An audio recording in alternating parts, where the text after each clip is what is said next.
على مدى أكثر من 3 عقود كبيرة المعلمين تشينغ هاي تنير درب عالمنا من خلال تعاليمها الإلهية كمعلم حقيقي. تمنح المعلمة طريقة الكوانيين في التأمل لأولئك التواقين لاكتشاف طبيعة الله داخلهم وتحقيق التحرر الأزلي من دوامة الحياة الموت. خلال حياتهم طريقة الكوانيين مورست من قبل سائر المعلمين مستنيرين أمثال بوذا، كونفوشيوس، والغورو راناك، ويسوع المسيح، لاوتزو، الإله كريشنا، الإله مهافيرا، والنبي محمد صلى الله عليه وسلم، والعديد غيرهم.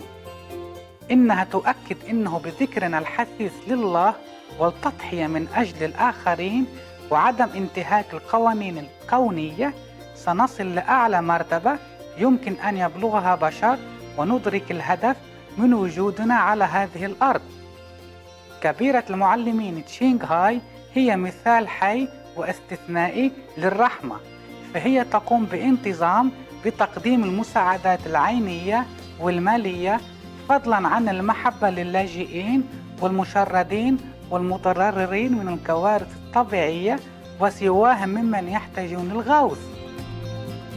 كبيرة المعلمين تشينغ هاي ممتنة بشدة لله تعالى على كل المساعدة المالية والمواساة والدعم الذي يقدم للمحتاجين والأقل حظاً أو لأي قضية نبيلة طوال هذه السنوات، بوصفها أداة متواضعة تنقل رحمة الله ومحبته لأبنائه الغاليين. كبيرة المعلمين تشينغ هاي تتلقى الدعم والمحبة من مختلف المنظمات ووسائل الإعلام والحكومات والأفراد فضلاً عن العديد من الجوائز، منها جائزة غوثي للسلام عام 2006 وهي تضاهي جائزة نوبل للسلام في الشرق، جائزة القيادة الروحية العالمية في عام 1994، جائزة مهافير في عام 2008. وتم الإعلان عن يومي فبراير 22 و 25 أكتوبر يوم كبيرة المعلمين تشينغ هاي، ومواطن فخري في الولايات المتحدة. وقد كرمت على مر السنين بمنحها العديد من الجوائز وأوسمة الشرف تقديراً لأعمالها الخيرية والإنسانية المتميزة.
نأسف لعدم قدرتنا على عرض المزيد من الجوائز والتكريم لعدم وجود المساحة ولضيق الوقت. وكصوت حقيقي يدافع عن أصدقائنا الحيوانات الجميلة، كبيرة المعلمين تشينغهاي تشجع على اتباع النظام الغذائي النباتي المفعم بالمحبة والسلام، الذي من شأنه إيقاظ الوعي الإنساني لمدى قدسية الحياة بكافة أشكالها، وصولا إلى عالم مجيد تعمه النباتية ويسوده التناغم، حيث الحيوانات والبشر يعيشون في وئام. إن مبادراتها لنشر النهج النباتي متنوعة وتشمل توزيع نشرات العيش البديل وسلسلة المطاعم النباتية الدولية لافينغ هات، شركات المنتجات الغذائية النباتية، شركات الفراء النباتية، وتلفزيون كبيرة المعلمين، بالإضافة إلى مكالمة الحكومات وكبريات وسائل الإعلام والمشاركة في مؤتمرات عبر الدائرة التلفزيونية مغلقة بشأن تغير المناخ. علمنا بذلك أم لم نعلم إن لجهودها تأثير هائل على الوعي العالمي فيما يخص الإحسان للحيوانات، وكيف أن نمط الحياة هذا يمكن أن يحقق السلام الدائم بين الدول، إضافة لإنقاذ كوكبنا من آثار تغير المناخ والكوارث. على مر السنين جابت كبيرة المعلمين تشينغهاي العالم من الأمريكيتين إلى أفريقيا ومن أوروبا إلى أوقيانوسيا، وألقت مئات المحاضرات أمام الجمهور وتلاميذها متناولة باقة متنوع من المواضيع الروحية. يشرفنا اليوم أن نقدم واحدة من هذه المحاضرات العميقة بعنوان سورانجاما سوترا، التعليمات الأربعة الواضحة غير القابلة للتغيير عن النقاء، الخاتمة، وتأسيس مكان الصحوة، الجزء 1 من 8، ضمن سلسلة بين المعلمة والتلاميذ، مقدمة باللغة الإنجليزية في 24 ديسمبر 2018.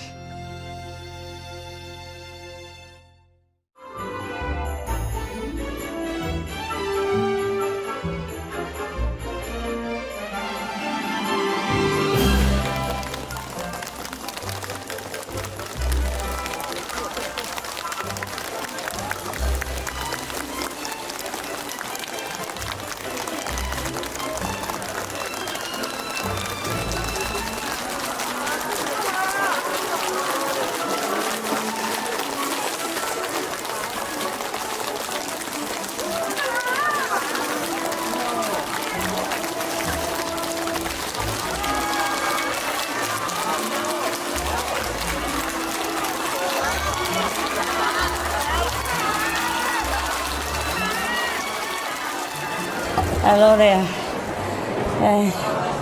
I should have a hat, right? I have one somewhere. I thought tomorrow is Christmas Day, no?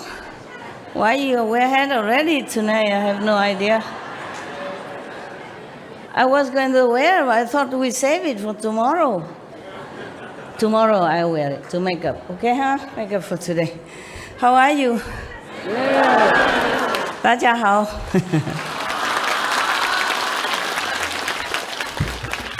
今天已经圣诞节了吗？ Is it already Christmas today?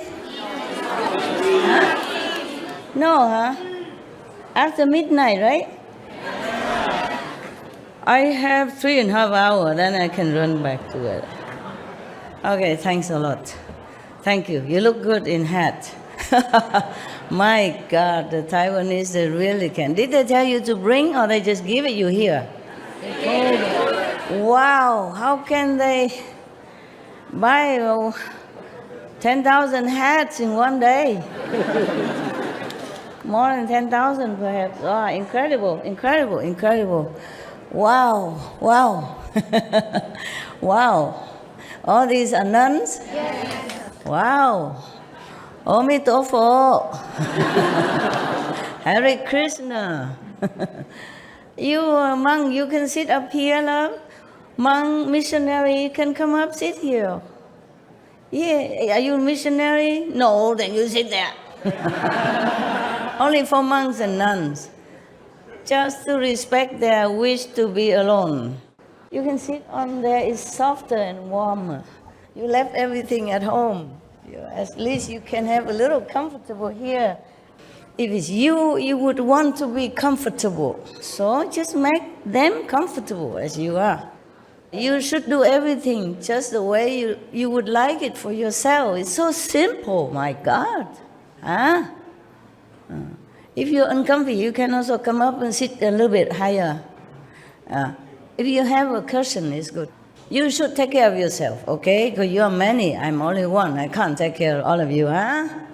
For the elderly, you should take better care. You know why? The monks especially, because they sacrifice all their life for what? You know? For you, or for, at least for themselves, to be liberated. At least they take care of themselves. The elder monks and nuns, they have spent all their lives in asceticism already, okay? The one who really want to practice, want to follow the Buddha, or want to follow Krishna, or want to follow Mahavira, whomever these masters are, they really want to follow this ideal. So, and all their life they already endure a lot to reach God, whether they have reached or not, but they have done their best, you know, everything they've done according to the ideal, okay? So we, especially the elder monks and nuns, you know, they have been enduring all their lives already, so it's better we take care of them. When we were younger, we're invincible, yeah? And when we're older, it's more difficult to adjust to different conditions. I keep telling you all the time. Yesterday I want to tell you something, and I tell you now before I forgot. I just say something, remember, like in the white magic? Because you were talking about trees. Remember that somebody touched some trees here, and then he felt the vibration, you know, whatever that is, the blessing or the response, the love, whatever he felt. The tree, and he called that maybe Buddha tree. Yeah, all the trees are Buddha's tree, or magic trees. If you have respect for them, they respond, and they help you also, yes. I remember some other people will come and talk to the trees and all that, and have a wishing come true, their wish come true and stuff like that, because remember last time I told you the story about the Kusha grass gods, yeah, there was Shakyamuni Buddha, one of his reincarnation. You were not there. Oh, you forgot already. All right, so simple. Every grass, you know, like big, maybe a group of grass, every tree has spirit of some kind that dwell in it. Yeah, take care of the tree, or that is their dwelling place. They are assigned to stay there, and that's their home. Yes, and they do bless the surrounding as their job. Just like police or something, he's assigned to some special station and give him a motorcycle, something like that, to work with. Now, trees, they do have their magical power, their healing power, loving power, and they do help you with advices and all that even, but you, the deaf, don't hear nothing, see nothing. Yeah. So one of your brothers touched one or a tree, and then he felt something from the tree. Now you know what I'm saying is true, yeah? You heard it yesterday, right? Now you know, at least you, the one who experiences, know that what I told you is the truth. I tell you the truth all the time. But at least that, in that aspect, you know one truth, okay? We sometimes don't believe the Master until we experience it ourselves. Never mind, I'm very patient, okay? Very, very, very patient. I wait for you eternally until you know it yourself. Now, the trees and the grass and the plants, they all have their blessing power. I even told you that in Cancun. All right, so now, in a white magic kind of practice. And people even advise you, like you make friend with one tree that you like, and then if you are sick or you have problem, you just come and hug the tree or tell the tree your problem, and then promise you come back again to visit, and then you will get better. Yeah. Please don't hug all my trees, because too many of you, the tree is already feeling scared.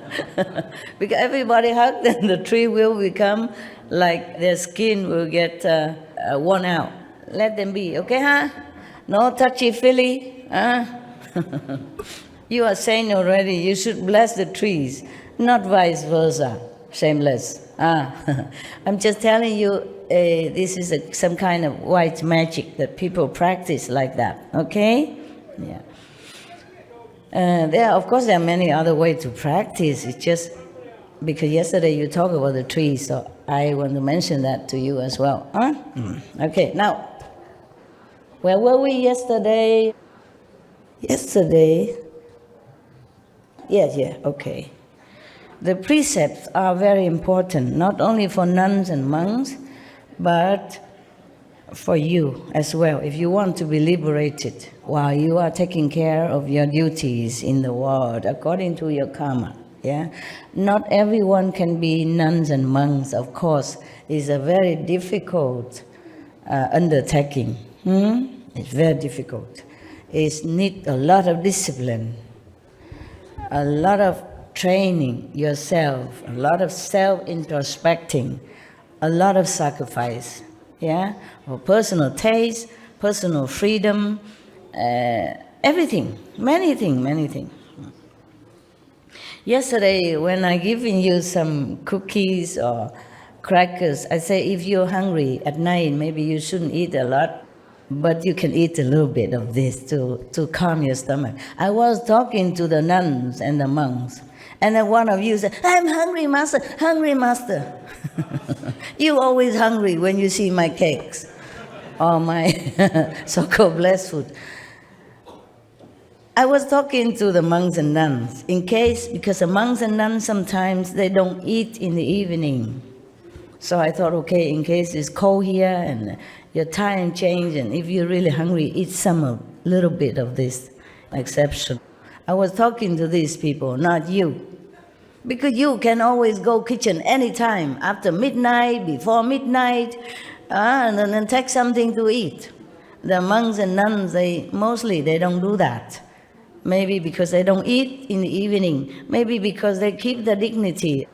I was worried, the monks and nuns, because of time change from their country here, and maybe here midnight is there, midday over there, or before midday, so if they're hungry, they could eat a little bit to calm themselves, and then they meditate to erase that, whatever it's supposed to have, if karma.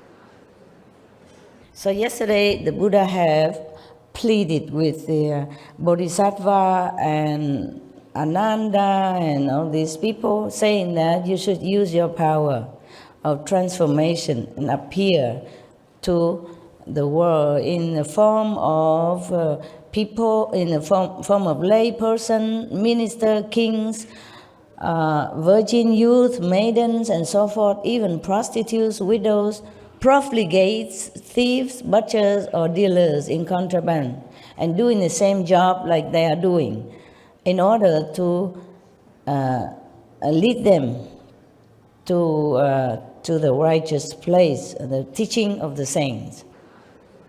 But these people, like the Bodhisattva or the monks, even though they appear thus to work the same as other people, lowlier people or unenlightened people, but they should never say of themselves, like, I am truly a Bodhisattva, or I am truly an Arhat, or let the Buddha's secret cause leak out by speaking casually to those who have not yet studied. What does that mean? Meaning, suppose you already initiated, you have all the instruction given to you how to meditate, and recite the 5 names and what to do, etc., etc. You should never tell that to other people who are not yet acquainted with the teaching and who not even know what the 5 names meditation. Of course, as I told you at the time of initiation, you keep all that to yourself. Same here, same here. Otherwise, if it's not, then why the Buddha say that? Because it is true that the initiation should not be told to the people who are not acquainted to the teaching or who are not aspiring to become one of the meditators or the truth seeker and those. Just like Jesus say, do not give pearl to the swine. The pearl, the precious pearl, is likened to the teaching of God, of the initiation, precious teaching. We should not just go out and just say anything about that when they're not ready. Then the Buddha continued, how can people who made such claims other than at the end of their lives, and then only to those who inherit the teaching, be doing anything but deluding and confusing living beings and indulging in a gross false claim? So Buddha warned us that we should never do that. Maybe at the end of their lives, and then only to those who are already in the path, who inherited the teaching. That's what the Buddha meant. Those who already know the path, already know the initiation process. And then maybe at the end of your life, if you are really a bodhisattva or a saint manifested, then you say, I am so and so. Now, there was one guru in India, the Sikh guru. I don't remember the 3rd or the 5th, one of the 10, one of the 10 Sikh gurus. He was very old already, 70-something. But he has been, he know nothing about practice of meditation. Until one day, he met one of his acquaintance or family members was reciting something, some of the teaching. And then he overheard it and he asked her, what is that that you are reciting? So his acquaintance tell him, oh, this is a teaching of Guru so-and-so, one of the Sikh guru before. And then he said, what is a guru? She said, you don't know guru? You have no guru? Then don't come near me. In India, I don't know now, but before, if you have no guru at all, you don't have master, teach you anything, then you are just a nobody. They don't let you in the kitchen because it might be contaminated their food. Even the shadow, your shadow, if you have no guru, no master who teach you, real master teach you anything, they don't let even your shadow fall into their food or in their house or their kitchen like that. They worry that your impurity, your karma, which have not been cleansed by the master power, by the initiation process, even your shadow will contaminate their energy of the houses or of the kitchen. The people who are not initiated never allow in the kitchen in any case. That bad. In Vietnam, we also say if somebody has no religion, no religious belief, they say, oh, you are the atheist, the non-believer. That means very bad. I mean, kind of a degrading, remark. No respecting remark. Yes, because only the people who believe in karma, believe in bad and good, that is trustworthy, according to the Vietnamese, tradition. Because if somebody believes nothing, don't worry about the bad consequences of his karma, of his actions. That means he could do anything, because he has no principle to hold his action to be in a straight way or moral standard. Then he could harm you without even caring about the consequences. That's why people say, if you're no religious or no believer, you're bad, untrustworthy, very scary people. That's what they meant. You understand? Yes. Because if you fear God, you fear karma, consequences, then of course you will always try to do good things. Because you worry about the consequences of bad karma.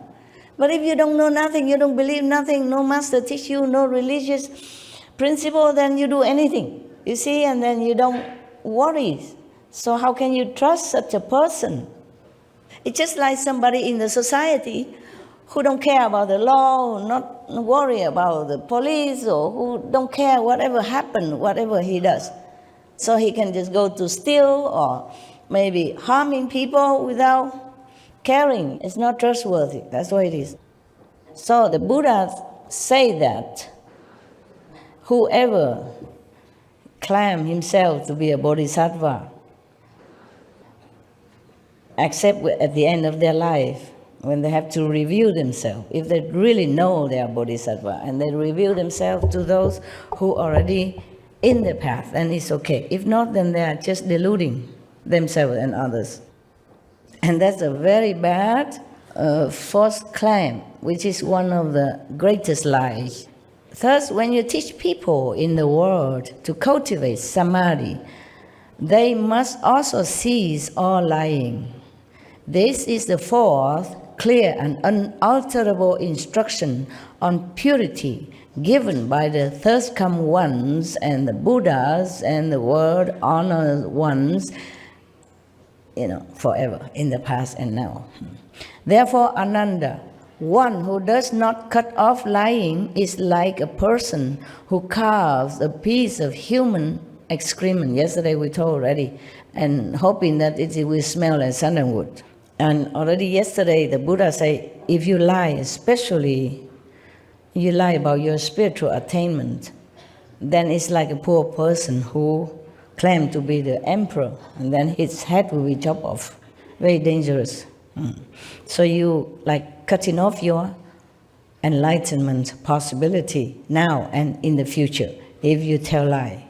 This is a problem. Some people, it's just habit to tell lie. They don't even realize they're telling lie.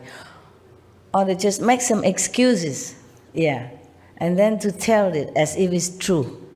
And they think their excuse is valid anyway. Even though they know it's just an excuse, it's not valid at all. They still say an excuse. And that is also lying. When you know it's not true, you just make up an excuse to cover up your action. Then it's no good. So watch all the time your mind. Because your mind is tricking you all the time. Due to habit, due to the company you keep, due to the job that you're doing, due to your surrounding, due to your family tradition or kind of lineage or just habit. So watch it all the time, okay? This is the most difficult to watch. Because we always make excuse when we want to do something. We say, I do that, because of this. Whether or not it's true, and you don't care. And that is also lying. Should not. Always watch our mind. The Buddha say that if monks' minds are as straight as the lute strings, true and real in everything they do, then they can enter samadhi and never be involved in the deeds of demons. I certify that such people will accomplish the bodhisattva's unsurpassed knowledge and enlightenment. The Buddha guarantee. I told you yesterday, just repeating. I just forgot the guru. He was very old. One of the Sikh guru was Amar Das. Amar Das. Okay, thank you, my love. Thank you. I forgot. It's a long time since I studied all this. It's 30-something years already. Passed so fast. 40 years even, almost 40 years. Whew, time passed, eh? My God. Okay, so he was very old. And then he heard that, without a guru, you are nothing. You are kind of rejected by even your own friend or your own family members. And he said, okay, where do I find a guru? Just like, where is a supermarket or something? Somebody who knew him long time and then show him where to go and find the Sikh guru to study with him. And then he became that guru's servant, very humble servant. Every day he served him with all his mind, all his heart, all his love. And then somehow, even though he was old already, but he was so pure, so sincere, so thirsty for God that the guru even passed on the mantle of guruship to him. And of course, the son of that guru, the original guru, was so jealous of him. He find all kind of thing, all kind of picky thing to degrade him all the time. One time he passed by when the guru was talking or teaching, and then he said, "Why, huh? You think you're somebody? You even grow a long beard like my father. You think that's a look like my father, and then you are a guru or something, huh?" And like he was very, very jealous and degrading him in front of people, humiliating. "Why do you grow such a long beard? Yeah, for what?" And the guru said, "It's just to clean your shoes, my lord." You remember that? "My long beard just to clean your shoes."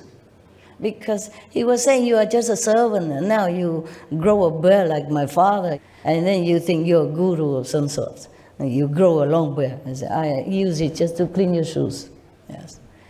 That's what masters are. They are not really boastful. They don't mind whatever said to them. If they are disciples, then of course the guru will try to correct him or her and say, "Oh, you should not say such thing. It's a bad karma for you," or something. But this person is too arrogant and so too ignorant, and he was already out of tune with the father's, which was a guru teaching, so he could not argue with him much. So he has to say, "I grow it bear long so I can clean your shoes with it." One time I was in India, and one of the master, I don't know what did I do, I don't remember. And he hit me on the head with his hand like this. I said, "You're too hard." So I said to him, "Please use your shoes, master. Don't hurt your hand." I really meant it. I was nobody anyway. And it's just a natural thing to react that way. Because normally, master, if they touch you or hit you, maybe they become contaminated by your karma. So I'm worried, so I told him, "Use your shoes to hit me instead of the hand." But he didn't hit again. Yeah. Okay. So now the Buddha here also tells us that even if you are a bodhisattva and you use your transformation power to do some worldly job in order to teach other beings, still you don't reveal yourself. Then the Buddha continued saying that if one does not practice any of these tokens of renunciations of the body on the causal level, then even if one realizes the unconditioned, one will still have to come back as a person to repay one's past debts, exactly as I had to undergo the retribution of having to eat the grain meant for horses. Yeah, but I told you yesterday already, it's just the karma of the world and the disciple that made it happen that way, because the Buddha would never be in any defilement in order to have to undergo any retribution at all. The Buddha has been Buddha for countless of aeons, and he is never defied in any way. He has never any karma. It's just all appearance in this delusional world like that. Because the real Buddha has become just like an ordinary being. He has to go and beg for food, he has to wear the robe, he has to do things, and it's just like any human beings. So it's just so ordinary that people cannot always believe that he's a Buddha or a saint. Even people try to kill him or assassinate him or harm him in many different ways, or even defiling him, accusing him wrong thing. Like one of the women came and accused that the Buddha make her pregnant. And then the Hufa beat her stomach up, and then the pillow comes out. But the Buddha would never say anything. It's just the Dharma God did that, and then the pillow comes out. Instead of any baby inside, just pillows. Yeah, the Buddha has never harmed anyone, even in that lifetime. He just went out, begged for food, come back, meditate, and teach his own disciples, mind his own business. And still somebody wants to, humiliate him like that. Imagine, huh? He done nothing wrong.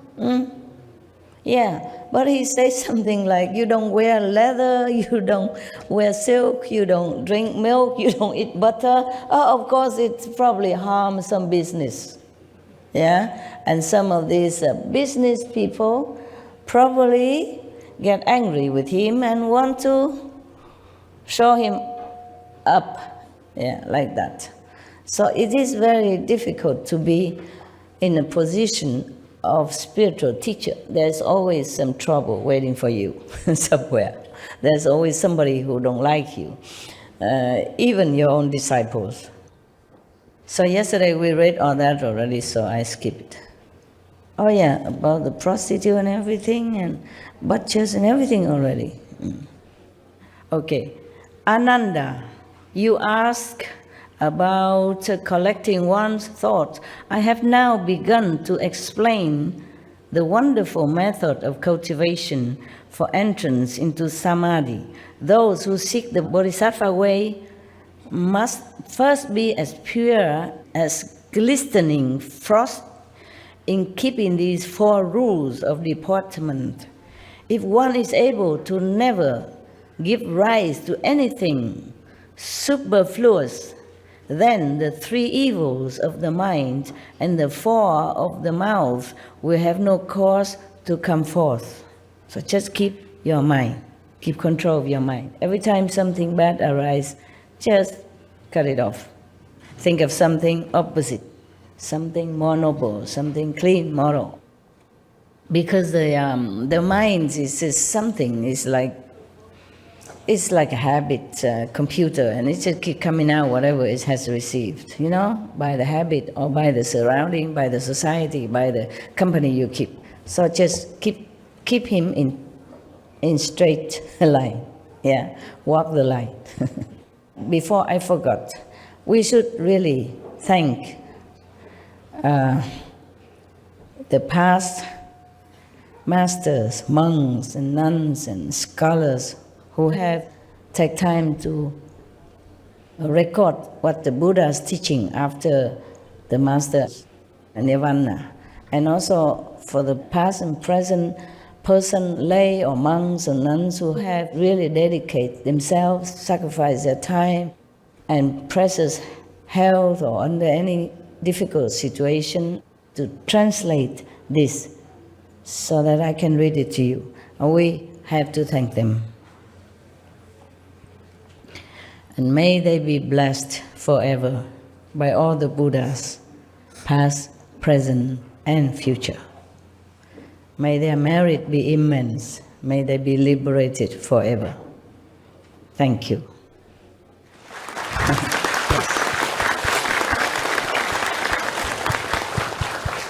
We should put this section in the front and in every time, in the beginning of every segment of the lecture, if we show it on TV. You should put it in the end also, beginning and the end of any segment of this lecture, of this continuous series of lecture. Okay, now Ananda, if one does not neglect these 4 matters, and further, if one does not pursue forms, fragrances, taste, or objects of touch, then how can any demonic deeds arise? We keep our mind pure, simple. Have what we use what we have what we need. Need and greed are different. Therefore, we have to keep our mind in straight line, yeah? Knowing how much the mind can lead us astray, we have to keep it under control, using the Buddha's teachings. The Buddha say, if there are people who cannot put an end to their habits from the past, you should teach them to single-mindedly recite my light atop the Buddha's summit, unsurpassed spiritual mantra. The Buddha taught many mantras, okay? For you, just recite the 5 names. And the 7 gifts, okay? That would be good enough for you, busybody lifestyle.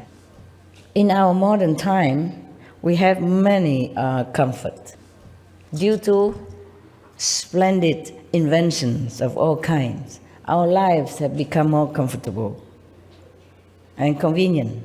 Nevertheless, because of that, we also have to work harder in order to earn them. In the Buddha's time, it's easier to practice purity of mind, I think, yes, because you don't go too far anywhere. You just eat whatever inside your community that produced, yeah, and you just interact with each other in your village, in your hometown mostly. Most people are like that. And things they eat are very simple. And they don't have to buy a car to go out to big supermarket to buy a color television. Before, we don't even have television. And then we have a black and white television. And then later we say, what? You still have black and white? No, I want a color television. And I don't just want a normal TV. I want super-sized TV, a flat screen, etc., etc. Therefore, we work harder, we're busier, and our mind is so difficult to control to the limit of what we need. Instead of just be satisfied with what we have, we want more and more all the time. Therefore, we are always in need. And when we're in need, we must think of the way to have what we think we need. And then we forget what is important in life. We have to keep up with the Jones, and then we forgot that we should keep up with the saints. We should remember what's important, because this life we will leave behind. Everything we have, we must leave behind. Anytime, anyway. You don't even know if it's tomorrow or next day. But just too busy, forget. Thus, we, the practitioners of the Kuan Yin method, always have to remind ourselves what is important, what is less important. And whatever we can minimize, downsize your life, then just do that. So that you don't have to spend your precious moment thinking of how to get more things. A precious moment thinking of have to go out and buy this, buy that. To buy, you need car, you need other people, you need petrol, you need time, you need to earn money. And that's what costs us a lot of time. A lot of time. A lot of precious time. And if we have also been married with children and kids, then good luck. Good luck to you. Because there will be no ends to your obligation and duties. You have to work harder. Being a monks and nuns is a tough job, but I don't know if it's tougher to be lay people with families and children and the in-laws and the bosai in-law and the death anniversary, birth anniversary, marriage anniversary. Whoa, if you forget. I think my life is tough because I work so hard. But it is different. I work for the world. I work for others. I don't work for myself. Of course, I do work for myself also, but that is not the point. Most important is work for the world, for others. So whenever I go somewhere, I do something. I always ask, is this good for the world? Is this better for the world this way?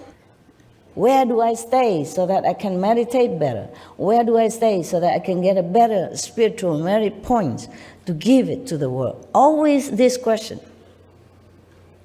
I never ask like, where do I stay so that I get more food, or more comfortable, I become more pretty, and get more things, nothing.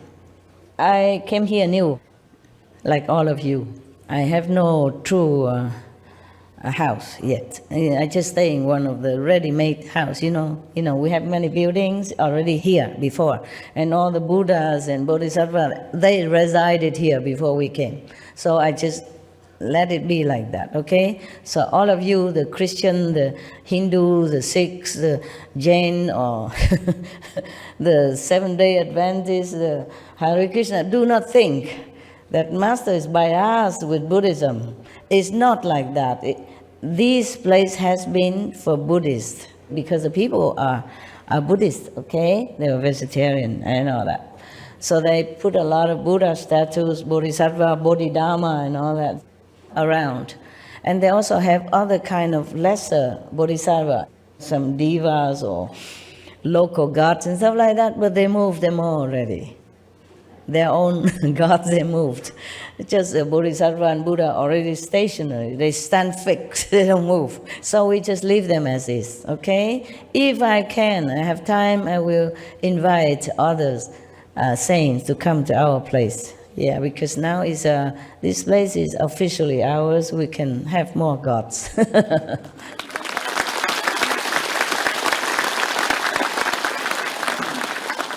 So each of your gurus, your master, your original gods, will have a chance to come and stay with us. Okay? Yes. So do not think I am just for Buddhists. I told you I don't belong to any religion. I told you many years ago when I first came out, when I was still a little bit somebody, but not much of anybody. I still am not much, but a little bigger than before. Before that, I already told you in one of the lectures, I don't belong to Buddhism or Catholicism or anything, okay? I belong to the truth. I preach the truth, that's what I said, okay? It's still the same, yeah. Nevertheless, of course, I respected all the masters and all religions because they did the same. They preached the same. That doesn't mean that I am just a no religious person. It's not like that. I just don't want to make another ism. That's why the disciple and even government advised me to make a religion. And then I will have more advantage, more freedom, easier. But I don't want to make another one. We have so many religions already. Why make another religion? Have more competition, more complication. And then later when I die, I make so many churches, many temples again, Qinghai Church here, Qinghai Temple there. And then to take up space and people have to clean the church and temple every day. The Buddha continue. It is the invisible appearance atop the summit of the third come one. It is the spiritual mantra proclaimed by the Buddha of the unconditioned mind, who comes forth from the summit in a blaze of light and sits upon a jewel lotus flower. And now he's talking about Ananda's private life, the private connection with Manjusri, with that prostitute who almost corrupted him, and etc., etc. So I cut that off. Oh, you want to listen as well? I just talk about the precept here, okay? All right. Never mind, I just read it to you. What is more, your past lives with Mataji's daughter accumulated kalpas of causes and conditions. Your habits of fondness and emotional love go back not just one life, nor even just one kalpa. Yet, as soon as I proclaimed it, she was free forever from the affection in her heart and accomplished a hardship. There was a prostitute who was very, very infatuated with Ananda, because he looked very handsome, supposed to. And she always tried to seduce him. And one time, Ananda has to go through her her house in order to go for alms. And he has to go to her house to beg for alms. Because the Buddha don't let any monk go to the same place all the time in order to avoid attachment, and discrimination between the rich and the poor. Because the Ananda sometime before that, he always went to the poor people to beg for alms, because he think like this, he can give merit to the poor, because the poor people need more merit than the rich. Therefore, Buddha said, no, you don't do that. You just go every house with the same love, with the same blessing.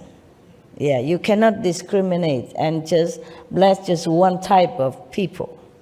Therefore, that day was Ananda's turn to go to different areas, including the prostitute's house. And this prostitute, she has been waiting for a long time for Ananda. And now the Buddha explained why. They had affinity with each other in kalpas, aeons already, and has always have return and return, like this. This life is the same. But after the Buddha has explained all this, she became arhat. She also became a nun, and compete with a nun who is more enlightened, who is faster to get enlightenment. That was like that. It doesn't say here, which is, I know that from other sutra, okay? There's something maybe that some of you don't know. Why are you clapping? Because of the calendar talk? Because of my teaching? Oh, I just copied from the Buddha. Because of your teachings, Master. All your information benefits us spiritually and physically in the world. Thank you so much. Thank you. I just have to explain a little bit more so that you know the background of this situation, why the Buddha. Originally, I want to skip it, remember? This is his private thing and all that, but I thought, never mind, I just read it. I thought I would read it, quick, but then I remember this story, and then I begin talking. Habit dies hard. I just have to tell you what is what. Okay then, now, so she has accomplished a hardship, this so-called prostitute. That prostitute, the Buddha continued, that prostitute who had no intention of cultivating before she met Ananda, she always wanted to wait for Ananda to trap him. She was imperceptibly aided by that spiritual power and was swiftly certified to the position beyond learning. She's gone so fast into the spiritual elevation, beyond learning. Means she already too enlightened. These people no need to learn anymore. Yes. Then what about you, sound hearers in the assembly, who seek the most supreme vehicle and are resolved to accomplish Buddhahood? He asked, question mark. For you, it should be as easy as tossing dust into a favorable wind. What then is the problem? The Buddha man looked at the prostitute. She had no intention to practice any spiritual thing, any teaching, nothing. She was a prostitute even. It's a kind of opposite of spiritual way of life.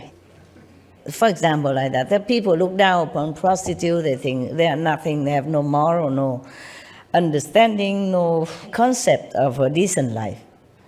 In any country, people look down upon prostitutes. Even in such a free country, where prostitution is like a professional job and is illegally practiced, still people do not think well of prostitutes.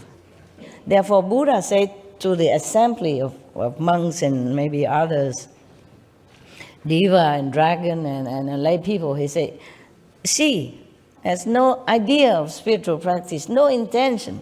And after I explained to her, with my power, she became arhat. I mean, not immediately like that, but she intended to become a nun right away. And she ran to Buddha because Ananda, he almost succumbed to her charm. And then he prayed to the Buddha, please help me, Master, help me. Because she was already pinning him down like on the bed or something, and she was beginning her job, and he was already almost gone. But then he remembered the Buddha, said, please help me, please help me. And then the Buddha used his transformation body or sent somebody. And then Ananda immediately can escape, or awaken, like as if from a dream, and then he run back to the Buddha. And this Mantaji's daughter, the prostitute, run behind.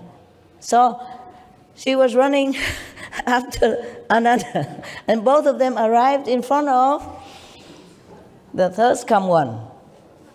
And then she said, give me back my man. I want him, I love him. Return him to me.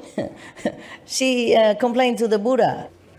He already mine. Why you take him back? Give it back to me. Okay? And then Buddha said, okay, calm down. What is it about Ananda that you like him so much? She think about it. Said, I like his eyes. Yeah. She couldn't say anything. It's too much in love, too much, very already too intoxicated in her physical desire and love for Ananda.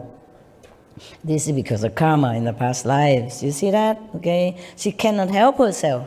She cannot. Of all the men that she knew in the past, and that up to that moment, she cared about nobody. Prostitutes, they do business. They don't fall in love, nothing. But only Ananda she likes. And whom she's in love with? A monk. That's the problem.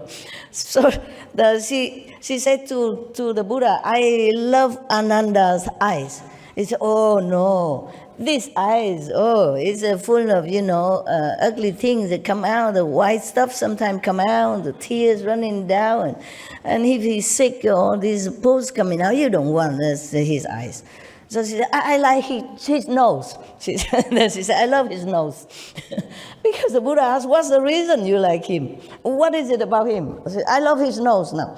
He said, no, you don't want that. Oh, there's all kind of things that coming out, when he blow the nose, this sticky stuff, ugly, you don't want like that. And then she said, I like his mouth. Then the Buddha also continued to tell her that, no, you don't want. There's all this, phlegm coming out sometime, and then the saliva is full of germs in the no, this is the thing that you should not like.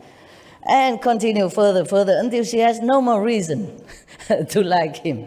Yeah, the ears and whatever. She said the Buddha just flattened it out for her. Then after a while, then she realizes is this not truly a favorable thing, this kind of physical, sexual love. So, then she asked the Buddha to accept her as a disciple. She awakened, and then to become a nun even. And after that, she became Arhat in no time. She competed with Anand to see who is faster become Arhat. And she became first before him, supposed to. Yeah. Yeah, all right.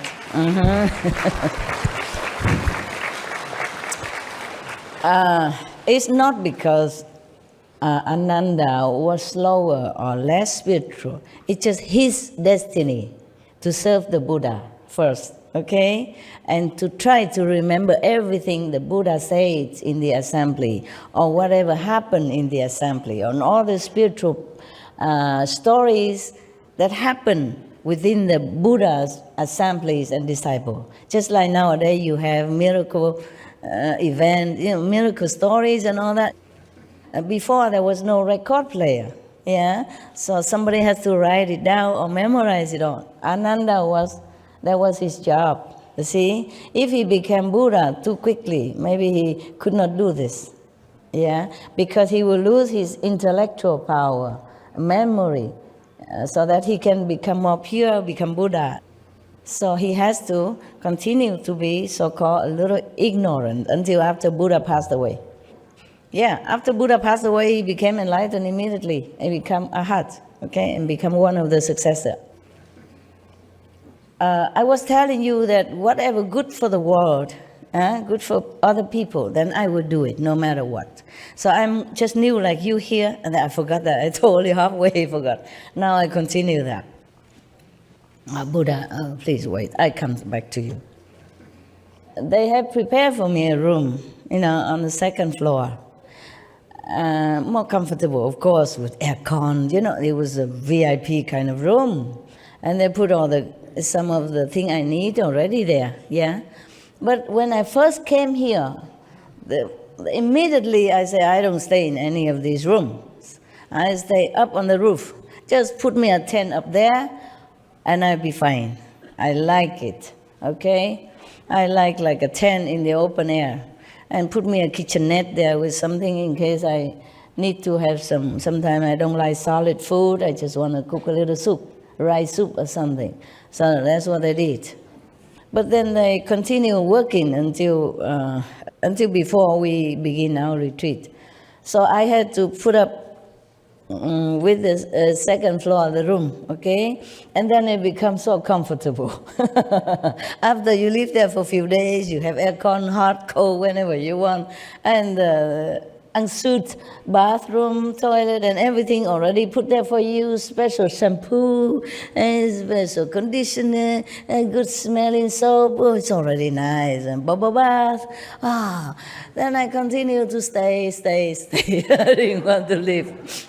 This morning, I forgot, and then I asked the heavens again, okay, I'm too tired to check it out. Tell me, is it still better that I go upstairs, better for the people, or is it better I continue to stay here, which is comfortable? I didn't ask for it, making an excuse for myself. I didn't ask for people did it for me. You see, I did not ask. So is that maybe heaven's will that I should stay here? Comfort.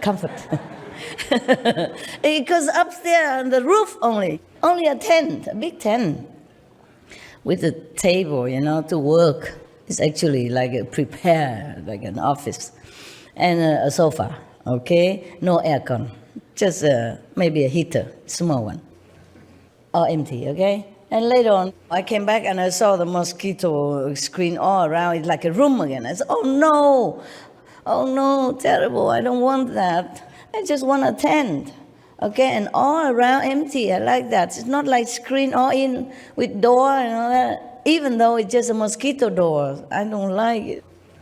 And this is one more excuse for me to continue to stay in the comfortable aircon. Already made all the clothes, beautiful hanging. Easy for me to do anything, so easy. So another excuse to stay. That's why I keep staying a few more days, and I didn't think about the roof anymore. Besides, they took away all my kitchenette stuff. Another excuse, okay? What should I do up there? I don't have anything to cook. No pan, no pot, no cooking stoves, no bowls, no spoon. I keep listing it, You see that I have nothing.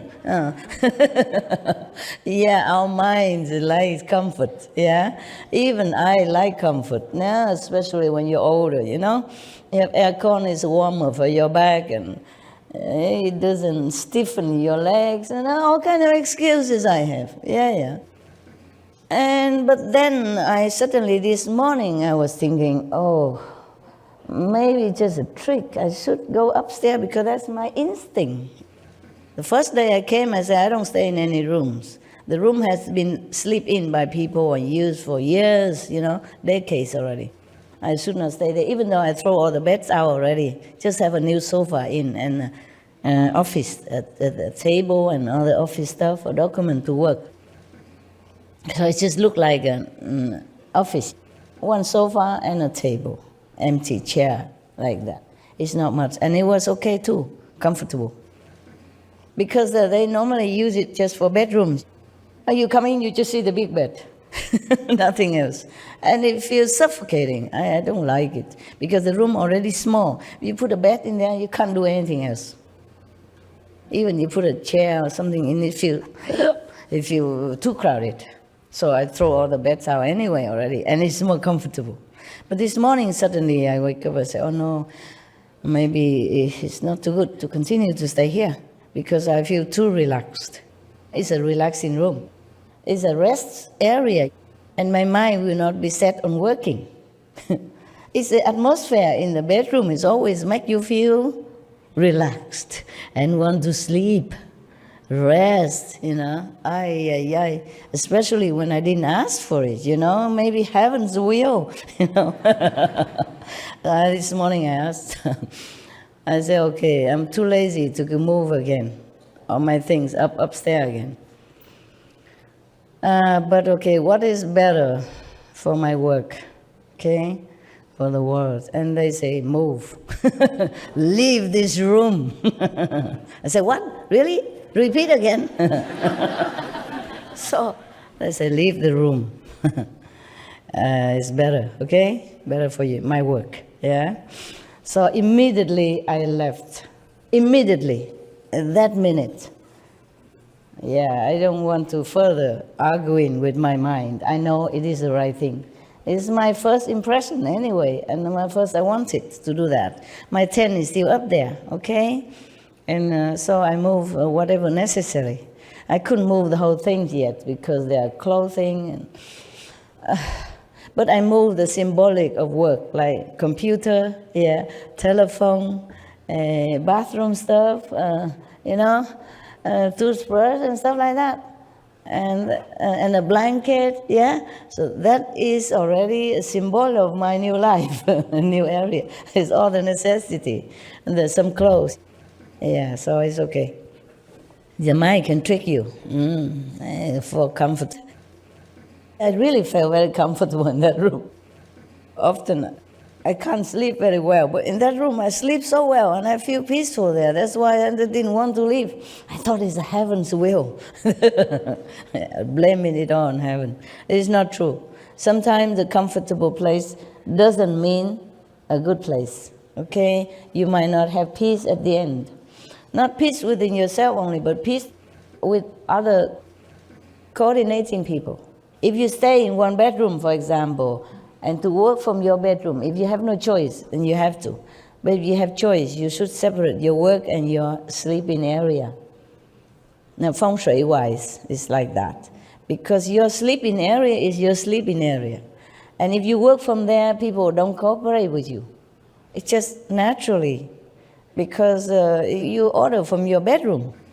Your bedroom is supposed to be your sleeping area, resting area. It's not for working. So at home, if you don't have more room, you have to put aside one corner for working, okay? Yeah, and when you finish work, you just shut that down. And if you can, you put a curtain or something, okay? Put something separate or some plants so that you have more efficiency in your work. There are more of this kind of cooperation between colleagues. Of course, I was too comfortable. I even forgot about feng shui or whatever shui that was. I just feel so good. Sleep well, eat good. For a long time, for a change. I was really reluctant to leave. Imagine that. Supreme Master and all. Still like the bedroom. All right. But I moved immediately as long as heaven reminds me for what purpose I was here. It's okay, just a few days. Good excuse. Yeah, take a rest. Okay, forgive me. Weakness of the body and mind. So I'm not always tough as you think, huh? I also love comfort. Yeah. And how you say, security. Yeah. In the second floor with the bedroom is more secure because there are iron doors, locked and everything. The roof don't have any like that. But I have tried to fix it so that I can lock from my side. Normally they put lock only from the inside, okay? The roof's supposed to be the outside. So every door is locked from inside, not on my side, the roof. So this day I moved up and I have tried nail this and that and making some arrangements so that I can lock from my side, just so that I can feel a little bit psychological safety. I had to do that wherever I go, so that I feel peace of mind. Huh? Good. Now you know my secret, my attachment secret to the bed and comfortable and the aircon. Yeah. Now I have nothing, just a tent. No aircon up there. Yeah. What for you have an aircon? It's all open air anyway. The aircon will not work. But after a while, I get used to it also. You will not feel that cold. You'll be okay. Just put more clothes on then. Huh? If it's cold. It's good like that. So I can have more sympathy with you also, who lives in the outdoor tent and stuff like that. So I don't be too comfy and sleep. So the Buddha say, mind that even if a prostitute who has no spiritual intention at all, or never had any connection with any spiritual teaching prior to meeting with Ananda at that time, still she can become a nun and attain arhatship. That's a big deal, arhatship, very high, bodhisattva. Therefore, how can you not? That's what he meant, okay? His assembly, yeah. And you also, of course.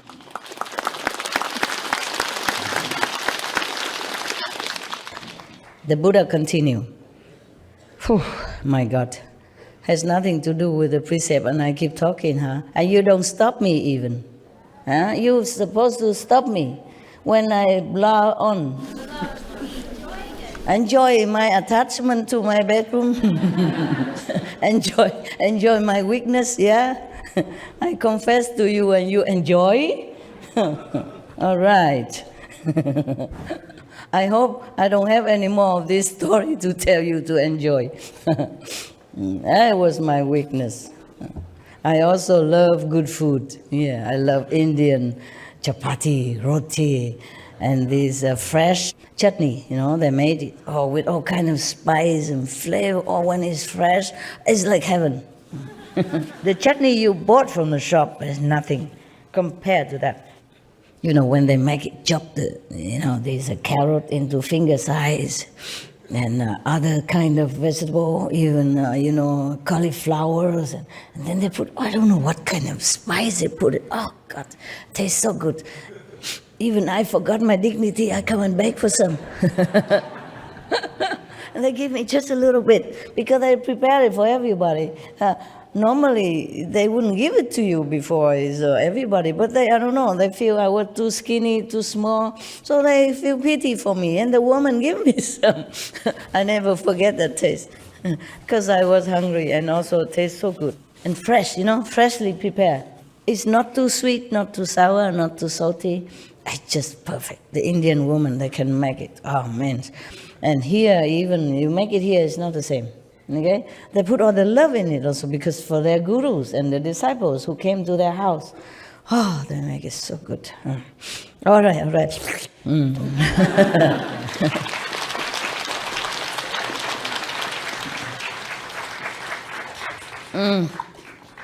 I don't look like a nun or monk anymore, but I really ate only once today. When you eat only once a day, you're not as hungry as when you eat more times. It's funny. The less you eat, the less appetite. The less you eat, the less you want. If you eat breakfast already, then lunch and dinner taste good.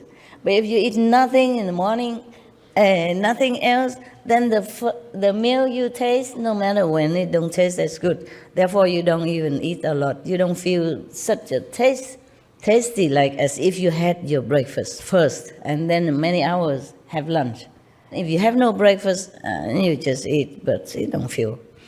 It feels okay, but not no big deal. Now, the Buddha continue, and those in the final age who wish to sit in a bodhimanda, meaning sit in the meditation, the enlightening meditation method. Sit in that way, not just sit, but really have a purpose, a method, a goal, and a truly deep understanding of why you're sitting.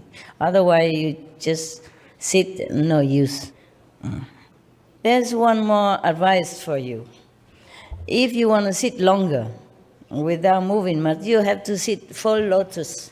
I cannot do it here because it's not very favorable here.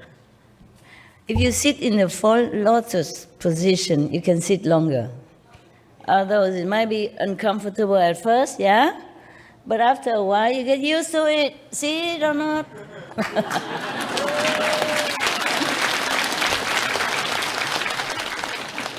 Okay. I will take a photo or something in lotus position, and then you can have a look. You know, right? That both legs are crossed together. Yeah. It's a little hard at first, but you get used to it. Not because of sitting in lotus position you will become Buddha, not like that, but you're more stable. Huh? And even if you meditate this way, you will not fall.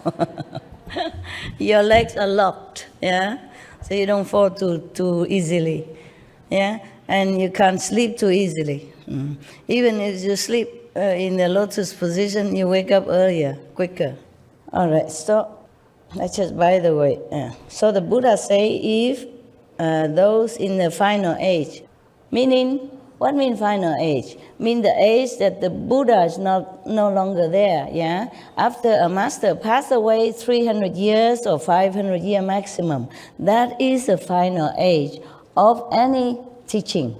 If you don't see another master appear in that area, in that era, this is final. Okay. But luckily we always have.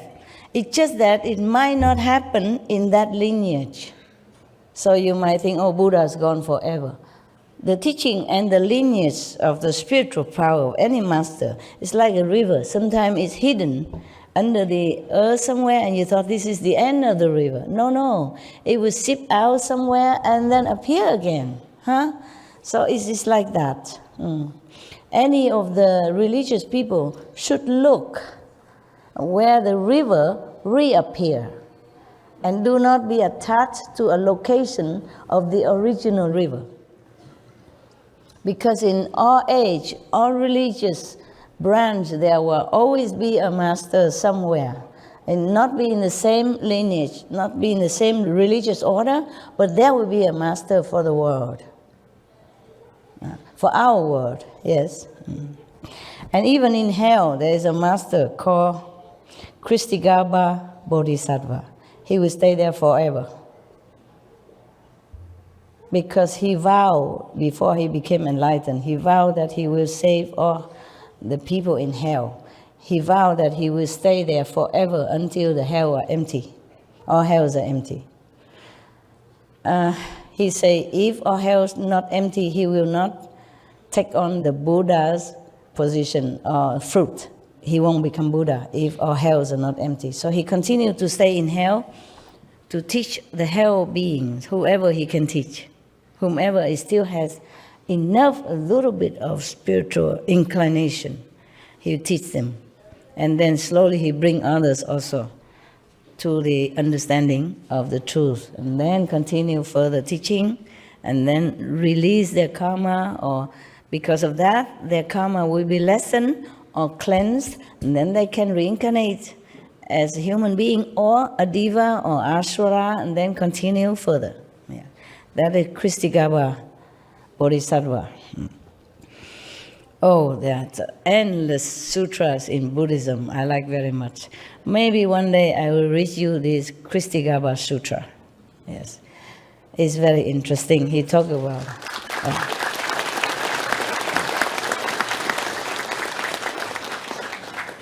when I first became a nun in Taiwan, and one of the temple, because we met where I took the precept, so they invited me to their temple.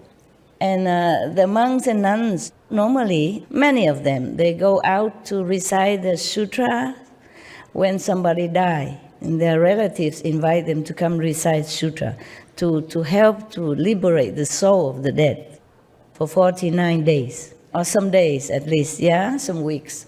And these monks and nuns also do that job, and they also asked me to come along. I also came. Of course, at that time, I cannot recite this sutra in Taiwanese, where I recite Amitabha Buddha for them. It's fine. And they recite theirs. I just recite quietly, and the 5 names, yeah, at that time. And later I saw they cook with chickens and ducks and porks and stuff like that. So after their session, I called the monks and nuns in the temple. I called them and said, this is no.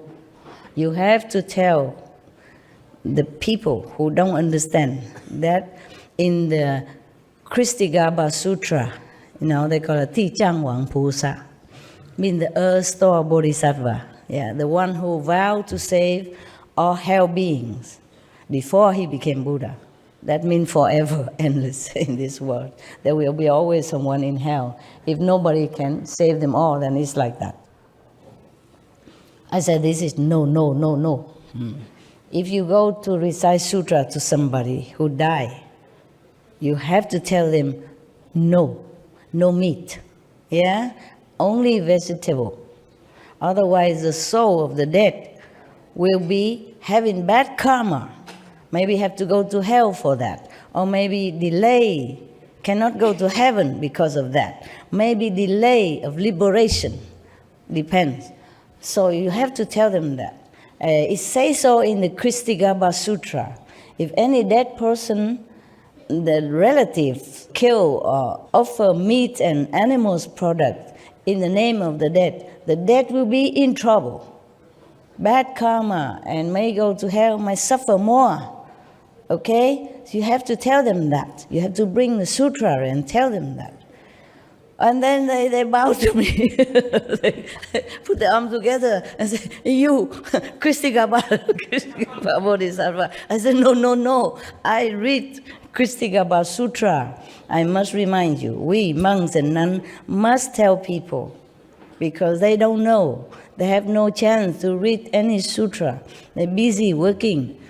And they just go Buddha temple, bow, put some fruits and then take it back and eat. They never have chance to recite sutra. That's why we become monks and nuns. So we have more time to study the Buddha's teaching. And then because we are study already well, we must tell people who don't study it. It's not that you monks and nuns always go and just reciting things and then take an offering from the red envelope and then go home. No, we study well because we have time, because we forsake the family time, we don't do business, we don't worry about mundane occupation, so we have more time. That's the purpose of being monks and nuns, so we can study a lot more. And then we have to tell people. And then they bow to me. I say, I'm Surangama Bodhisattva. I said, no, I'm no Bodhisattva. I just study the sutras. And then they was very respectful. I say, from now on, you tell people in advance before you come. I say, if you want me to come recite the sutra to bless the deceased, you must cook vegetarian. Otherwise, I don't come. And tell them why. Yeah. The Surangama Sutra is very clear. Even you give birth to the babies, and if the family member kill chicken and all that to give to mother, then it's very bad for both mother and son. Because those demons who love to smell the blood from the mother at the time of birth and all that, they're hanging around already, and they will eat all this food also, and then they will make very much a heavy energy for the mother and son at the so sensitive time. They need more rest, more good energy, but they did all the wrong thing, all the opposite thing. It's they all in the Surangama Sutra, and much more. In the Surangama Sutra, it's even say that the Surangama Bodhisattva tell the Buddha that, I observe in the whole physical world, all the beings, every little second, every little minute, nothing they think, nothing they do doesn't cause karma for them. That bad. Therefore, you recite the 5 names all the time, okay? So that you don't think negatively. You don't have chance to act anything negatively. You protect yourself from attracting, so that you don't attract negativity to you as well. And bless your surrounding with this holy energy that you brought forth with you from the initiation power.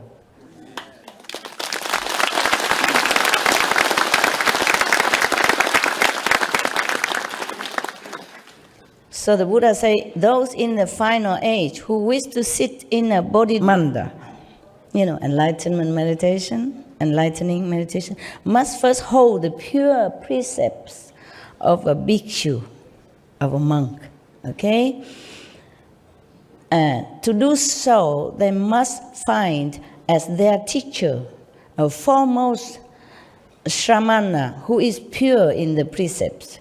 You mean some of the monk-like, yeah? If they do not encounter a member of the Sangha who is truly pure, at least somebody like a lay person but take precepts, okay? Because Buddha has different precepts for different kind of disciples. 250 precepts, okay? But of course some of them are light precepts. So you can can modify a little bit. Like for example, in the Buddha's time, the nuns and monks take shower only every 2 weeks. That the Buddha said you can modify it. He told Ananda like that, okay? Many other are more strict, yeah. Some I cannot tell you because you are not a monks and nuns, okay? I just tell, that is a simple, I can tell, but many more I cannot. Or like if you eat in the assembly, you take from public kitchen food or offering, you don't cover the vegetable with rice, or you don't cover the rice with food. Meaning you just do proportionately what you need. Because sometimes if you like more vegetable, okay, then you try to cover the rice so that people don't see how much vegetable you take. Or you don't try to cover the vegetable on top of the rice so the people don't know how much rice you take, because you love that kind of rice.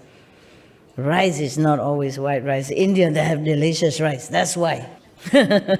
You understand? Yeah. This kind of precept, the Buddha says some light precept you can modify, like that kind, okay?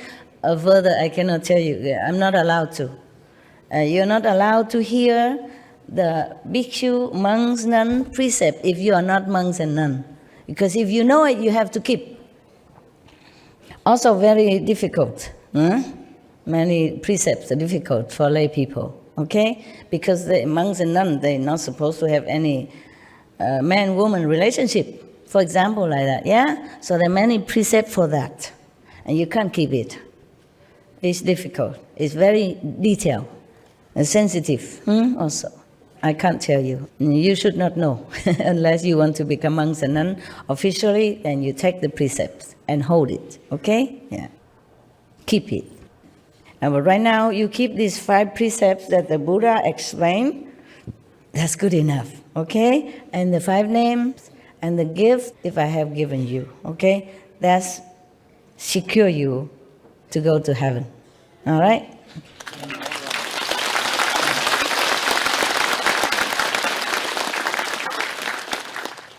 So the Buddha emphasized again, and again. So the Buddha said, in the final age, mean when the Buddha already in nirvana, if anybody want to follow this kind of meditation, yeah, that he passed down to his successor, then they have to find the teacher, a foremost Shramana, is somebody lesser than monks, but keep the pure precepts. Like the monks and nuns, they have 250. And the one who take Bodhisattva precept, maybe 10 precepts, yeah? But have to keep it very purely, 100% pure. And the other normal 5 precepts. Therefore, the Buddha said you have to find somebody, foremost one, to keep the pure precept, like the 10 precepts, okay? All the 8 way of vegetarian, like last time I explained to you. Then that person can transmit the Dharma to you.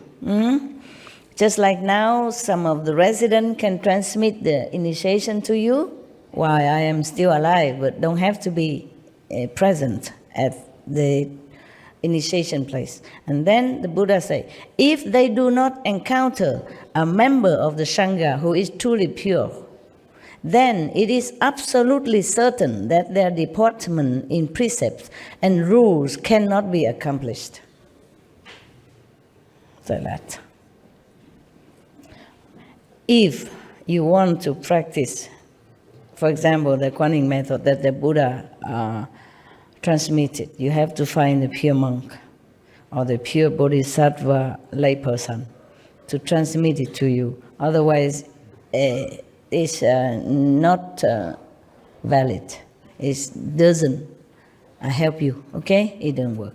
All right. Now, after accomplishing the precepts, they should put on fresh, clean clothes, light incense in a place where they are alone, and recite the spiritual mantra spoken by the Buddha of the mind 108 times. The one that the Buddha tell you.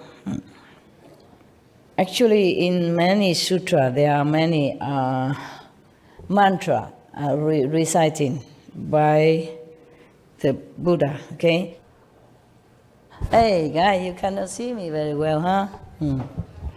Some of you, huh? Yeah, poor things. What to do? If I stand up, then the people behind don't see me. If I sit, then the people in front don't see me. Yeah, this is the life we have here, okay? It is not perfect, yeah? But you are perfect. You will be perfect. And that's important.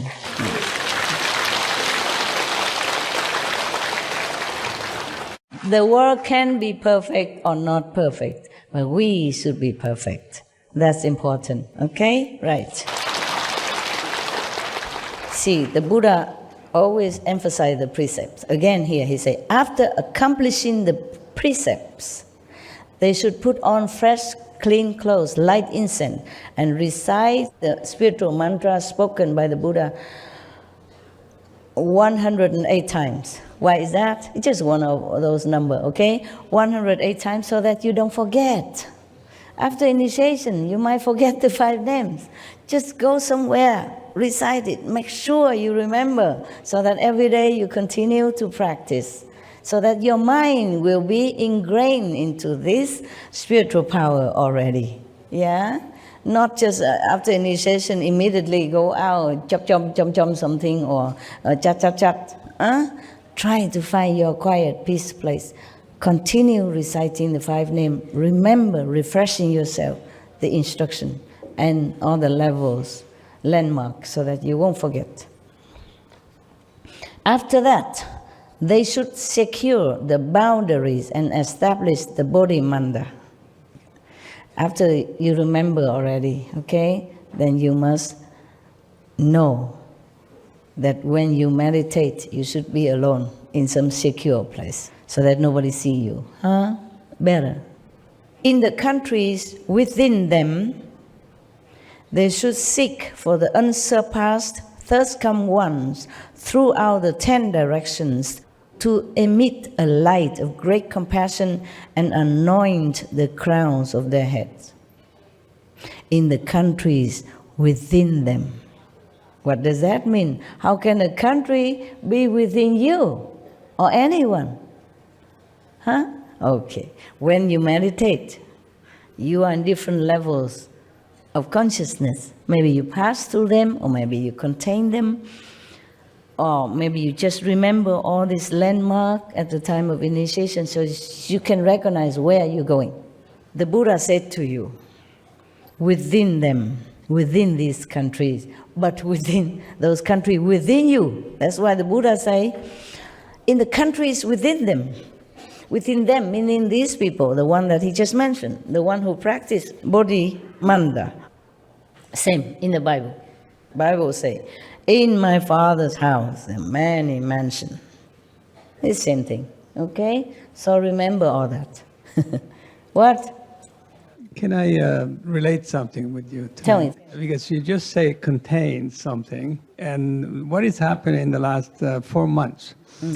I always assimilate 5 names. With one time was 2 masters, then 3 masters, now it's 4 masters, including you, and God. And God is the one that contains all of them. And every time that I recite them, now I am right into that circle myself. And when I'm in that circle, I don't know nothing else. Of this world, right? Okay. Yes. You're in Samadhi, yeah, it's good. Yeah, you mentioned that contain, and It's like that, makes yes, sense, yeah. yes. What the Buddha Thank say you. here is, in the countries within themselves. You see what I mean? Within you, within those people who practice after initiation. He didn't say in the country, in their country, or in the heavens, or they say within them. All the masters speak the same language. Yeah. In my father's house, there are many mansions. Okay? The kingdom of God is within you. See, the Buddha say, all the countries within them, meaning the spiritual level of practice within them. Okay? Then they should seek the Buddhas. They should seek the blessing of the first come ones, meaning all the Buddhas, in the 10 directions to shine great compassion light toward them, toward these practitioners, and anoint the crown of their heads. Yeah, bless them. Ananda, when any such pure bhikshus, now bhikshunis, he also saying that now, meaning female monks, yeah. When any such pure monks and nuns or white-robed donors in the Dhamma ending age who can rid their minds of greed and lust, hold the Buddha's pure precepts, and in a bodhimanda make the vows of a bodhisattva, and can bathe upon entering each time and day and night for 3 weeks without sleep, continue this practice of the way, I will appear before these people in a physical form and rub the crowns of their heads to comfort them and enable them to become enlightened. The Buddha will manifest just like transformation body, yeah?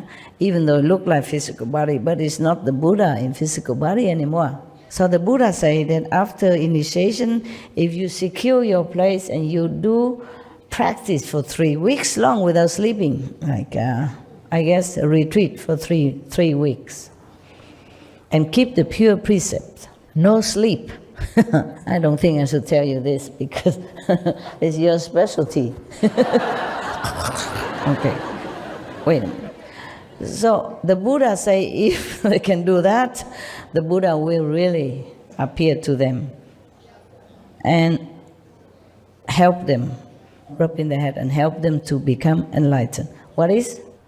I want to tell you actually that you did that for me. That is? When I first decided to initiate, right after I got the convenient method, I was having trouble understanding how to feel here, and I was trying to meditate, and I sort of fell asleep, and I had a vision, and you walked up to me, and you handed me some cream, and you said, oh, well, just rub this on your forehead, and it'll work. And after that, always, every time I meditate, I could feel. Okay. And yeah. You still have doubt whether or not I'm a master. Thank you very much. No, that's not what I meant, Master. I mean, not now, but I mean, if some days ago or some. There's always the small part. The mind, yeah. There's always the small part, but not in the heart, Master. Of course. I know that. Otherwise, you wouldn't be here, right? Right. Thank you, Master. It's just the mind tricking you, but your soul knows. Your That's intelligence right. knows. Yeah. That's why I told you you're a smart boy. You don't need to ask what is the proof or what is what. No need. You know it. Okay? Okay. Right. Thank you, Master. Don't let the mind trouble you and rob you of your enlightenment and faith. Yeah. Faith is the mother of all virtues. That's what I said. Yeah. Buddha said that the same. Jesus said, blessed are the ones who do not see but believe.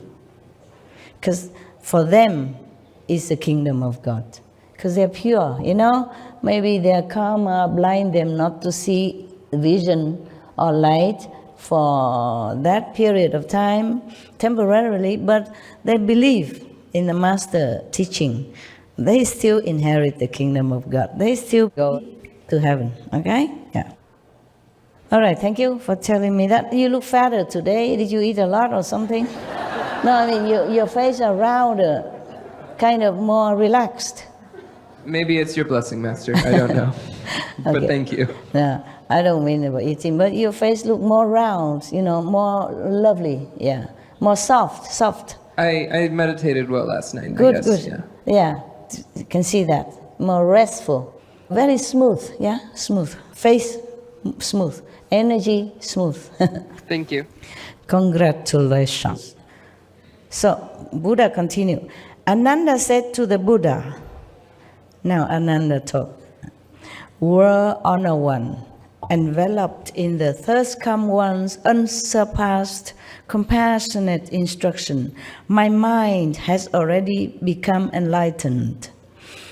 and I know how to cultivate and be certified to the path beyond learning. But for those who cultivate in the final age and want to establish a bodhimanda, how do they secure the boundaries in accord with the rules of purity of the Buddha? The world honor one? Yeah. So the Buddha said to Ananda, if there are people in the Dharma ending age who wish to establish a bodhimanda, they should first find a powerful, this is a very long story. If you want to build yourself a bodhimanda, okay, the meditation retreat kind of place, yeah, secure, peaceful, so no disturbance, meaning you be away from your family and your job or your usual surrounding. Then you have to build a place for yourself. The Buddha said here how, but I don't think you can, so I don't know if I skip it or not. I don't think you can do all this. You have to find a white ox who eat only grass in the Himalaya, for example. If it's not a white ox, it's not okay. If he doesn't eat the grass in the Himalaya, then his excrement will not be pure enough for you to use it, to mix with the earth and to make a platform and the wall for you. In the Himalaya, in the region of Himalaya, people use a cow dung, ox dung, to mix with the mud in order to pasture their wall. Actually, they just use a pure cow dung to pasture around on the outside of the wall. And then they meditate in there or they live in there. Mostly it's for the meditator, they do that. Also, this kind of very effective to prevent mosquitoes and insects to come in your house. Yeah? It's funny. It's like that. Huh? It's antibacterial. Yes, and it's very safe. They do that on the floor before eating the food. Yeah, also, yes. They clean the house and all that, and then they plaster it with cow's dung. But it must be purer cow dung, okay? Because if the cow eating all kind of not pure food or garbage outside, that might not be effective, at least psychologically or spiritually, yeah? People use cow dungs a lot in India. They use it for cooking, yes, they use it for the floor, for... Huh?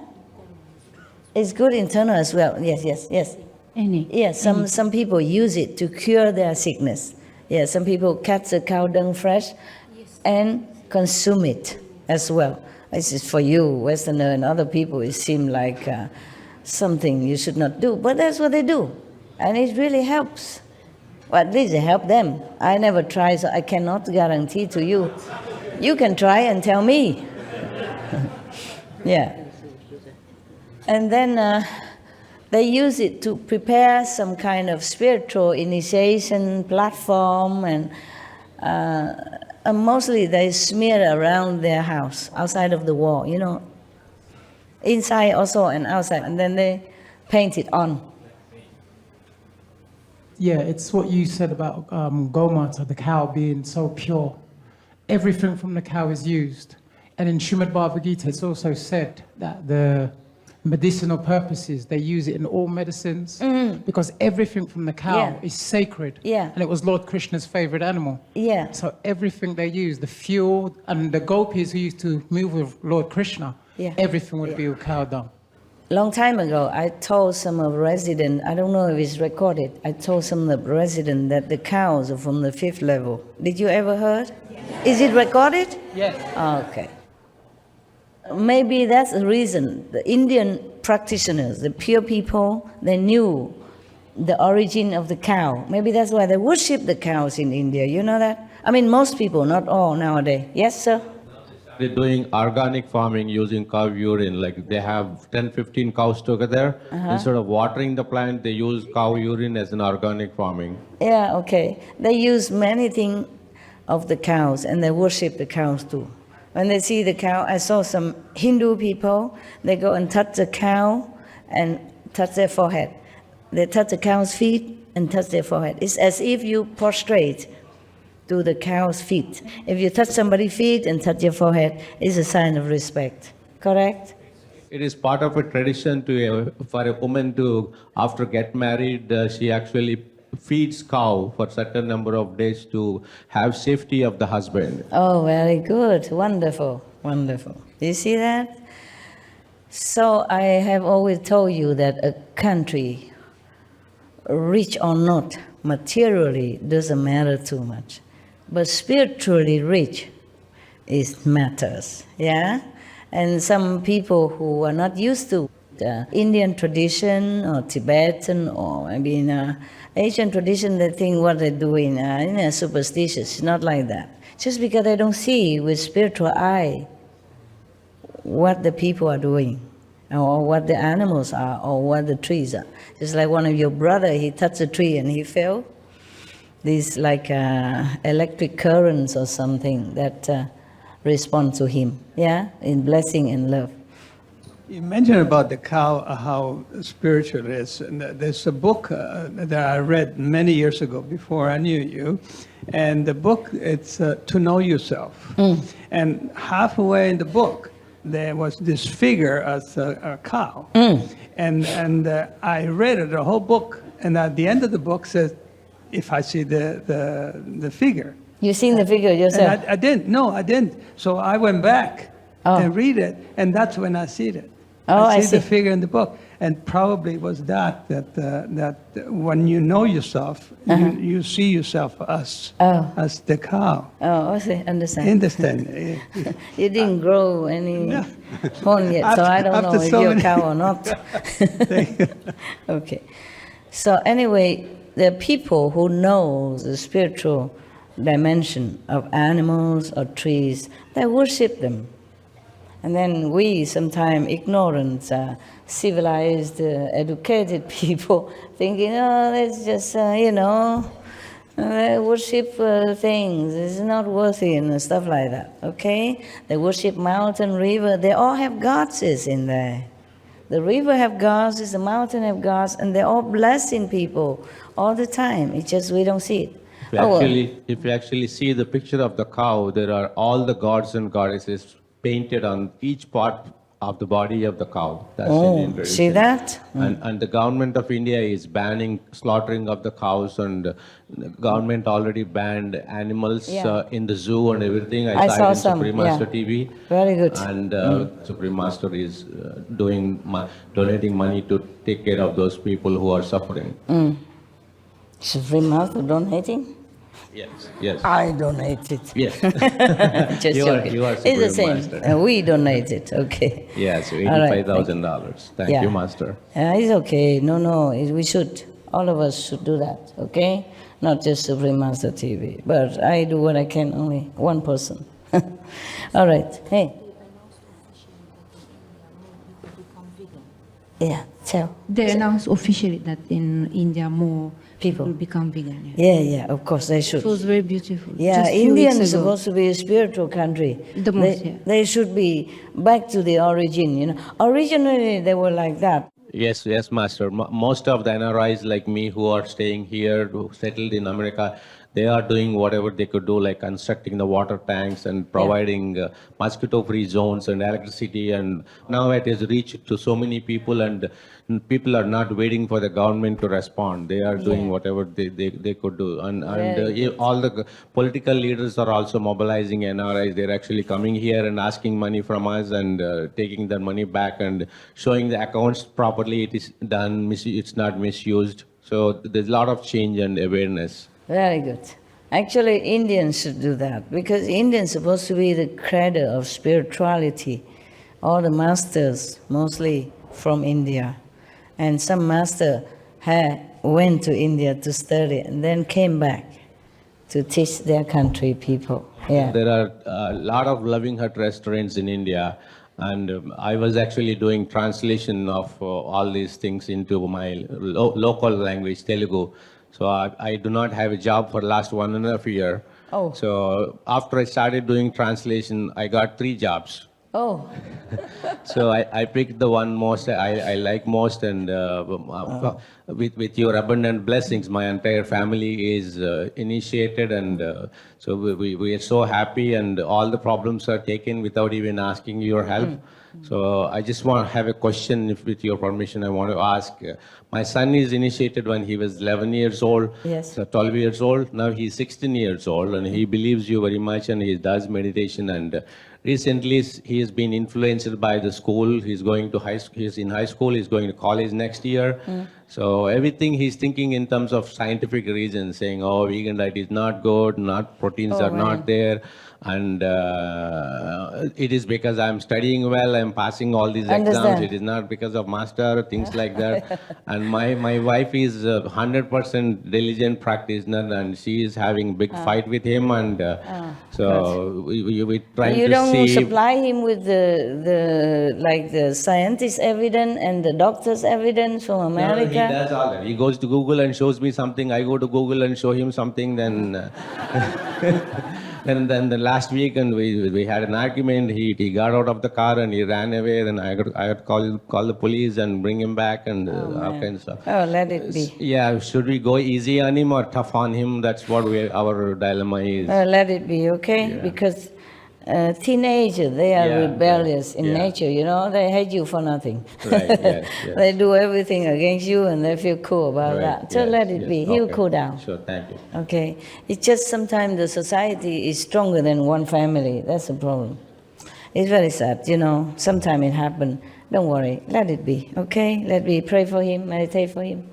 Share with him your merit. He'll be fine, okay? In China, they say the society is a big dyeing tub. So we always get in this different color and wrong color. He's actually very good by heart. He does 5 precepts, and all his friends in his class, they take my son's lunchbox and eat vegan food every day. So he feels like he's a hero promoting vegan food. Oh, then it's good already. Yeah, so Let him yeah. be. Let it be, okay? Yeah, he'll cool down. Okay. Ananda, when any such monks and nuns or white-robed donor, meaning the lay people who keep the 5 precepts. Normally they would wear white robe when they see the Buddha, okay? To symbolize their purity and devotion to the Buddha. They are almost like nuns, it's just a lesser degree. They uphold some precepts, like the 8 precepts, 10 precepts, the 8 vegan way, or the 5 precepts. They call them white robe lay people. At the Dhamma ending age, who can rid their minds of greed and lust, hold the Buddha's pure precepts, and in the Bodhimanda make the vows of the Bodhisattva, etc., etc. I already read that. So Ananda asked how people will be able to stabilize themselves in Bodhimanda, meaning meditation on the enlightened way.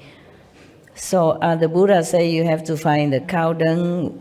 You have to first find a powerful white ox in snowy mountains, and one that eats the lush and fertile, sweet-smelling grasses of the mountains. Since such an ox also drinks only the pure water of the melted snow river water, its excrement will be very fine. They can take that, mix with sand and wood, and plaster the ground with it, etc., etc. There's some more work to do, but I don't think you need it. I am thinking whether or not I read all this to you. Because you have to find also incense, and you have to,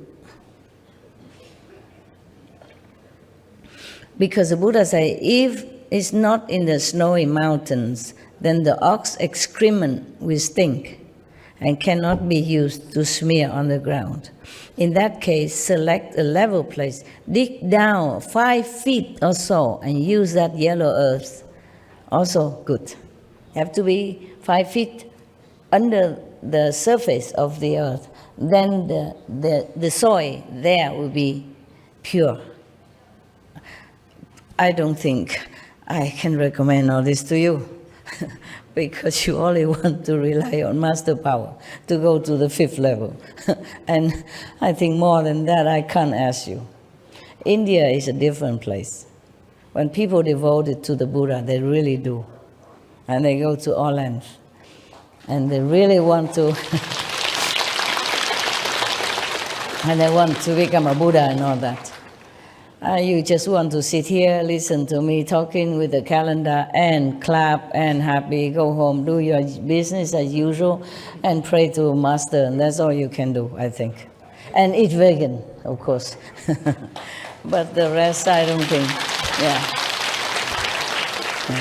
I don't think you're that eager to become Buddha, the way that the Buddha recommend that if whatever you want to do, if you want to become truly a Buddha and Bodhisattva. I don't think I can ask much of you like that. Or can I? Yes? Yes? No? You really want to find a white ox in the Himalaya mountain and smear their dungs on your ground and the wall and then sit there for 3 weeks on end? Can you do that? Yeah, forget it. I don't need to ask. Okay? 3 weeks no sleep. Of course you can, I know that. I ask you if I can ask you to do that. You say, yes, you can, Master, of course. Okay. I have to confess to you, maybe I also cannot do that. Okay?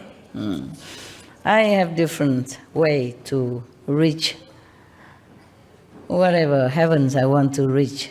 And this is for the Indian, okay? The one who rely on the Buddha and have to do this and that. In India, we can do that.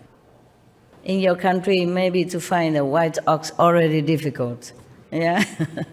Or to dig under the ground, 5 feet underground to find the yellow earth, a lot of them, enough to make a platform for you and make the wall around you to sit there 3 weeks without sleeping.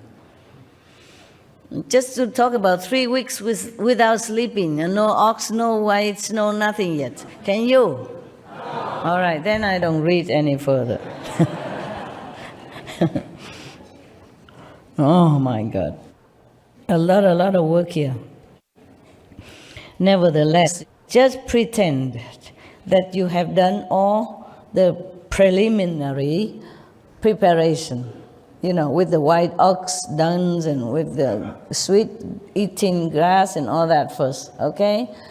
And just pretend that you have done all that. And just pretend that you could go without sleep for 3 weeks. Okay, now I read further.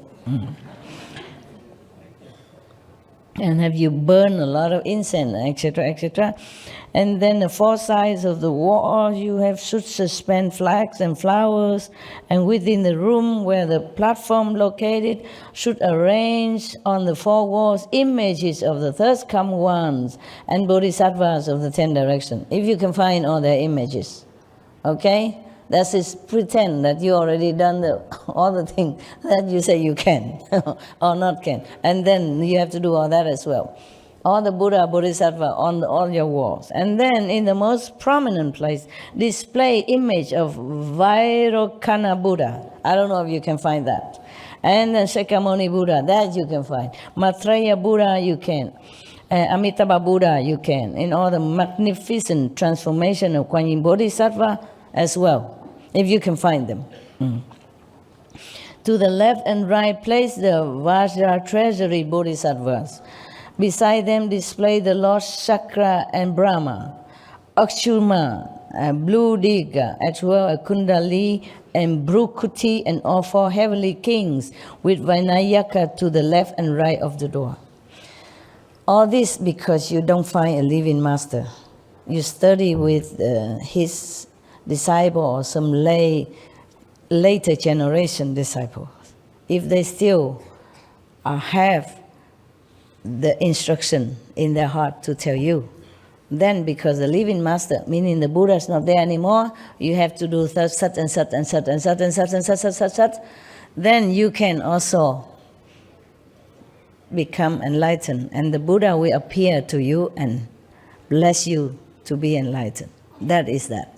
So the living master is easier way for you, if you can find one.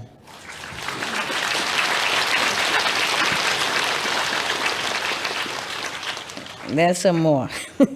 So many Buddha image and Bodhisattva and heavenly being already. Some more coming. In case you want to try. Yeah. Then suspend 8 mirrors in the space around the platform so that they are exactly opposite the mirrors on the platform. Can you remember all that? No. This will allow the reflections in them to interpenetrate ad infinitum. And during the first 7 days, bow sincerely to the thirst come ones of the 10 directions. Every day, bow, non-stop.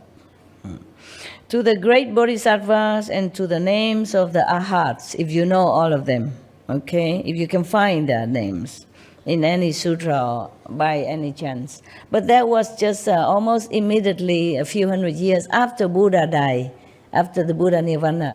Now it's too far away already. It's very difficult to trace down all these names of Buddha, Bodhisattva, even if you want to. So a living master is the best, okay? Find one.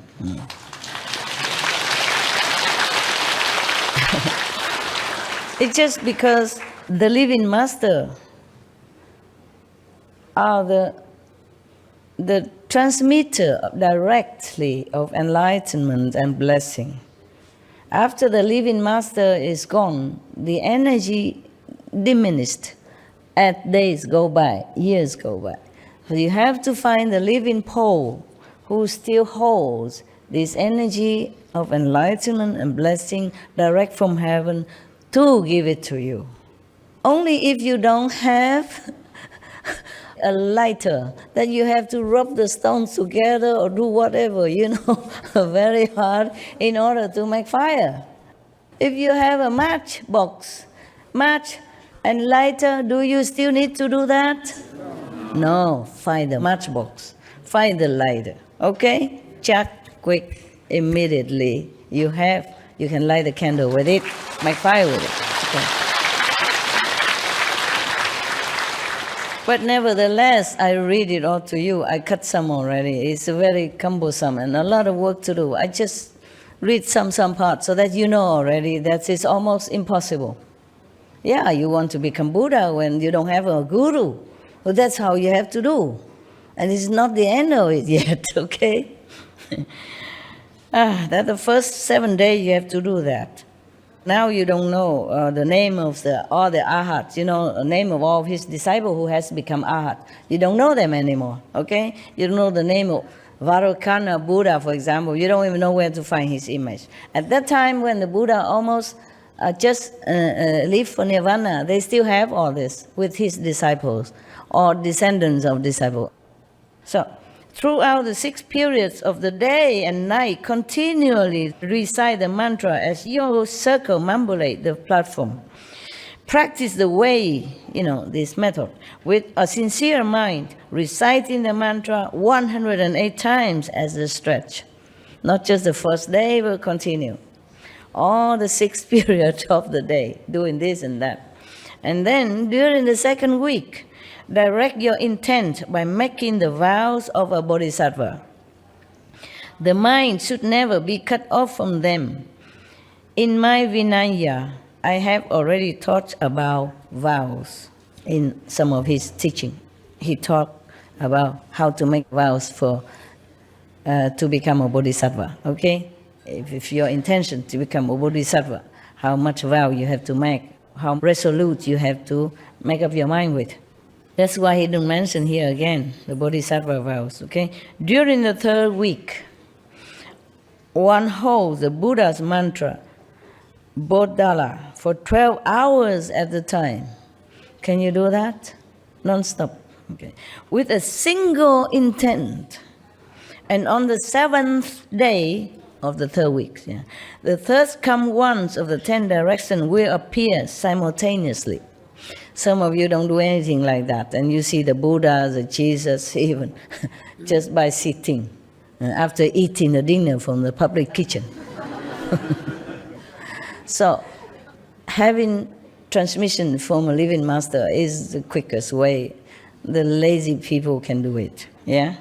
I'm not talking about you, I mean any lazy people. I don't mean you're lazy, sorry. Don't mean to offend you. You're good, very diligent. Ha ha. So they will appear to you if you do all that for 3 weeks long, non-stop, single-mindedly, bowing, reciting, meditating, praying, and incense, and etc., and all these formula at one time. If you can't even afford to do that in our busy lifestyle nowadays, so the Buddhas will come, and their light will be mutually reflected in the mirrors and will illumine the entire place. And they will rub one on the crowns of one's head.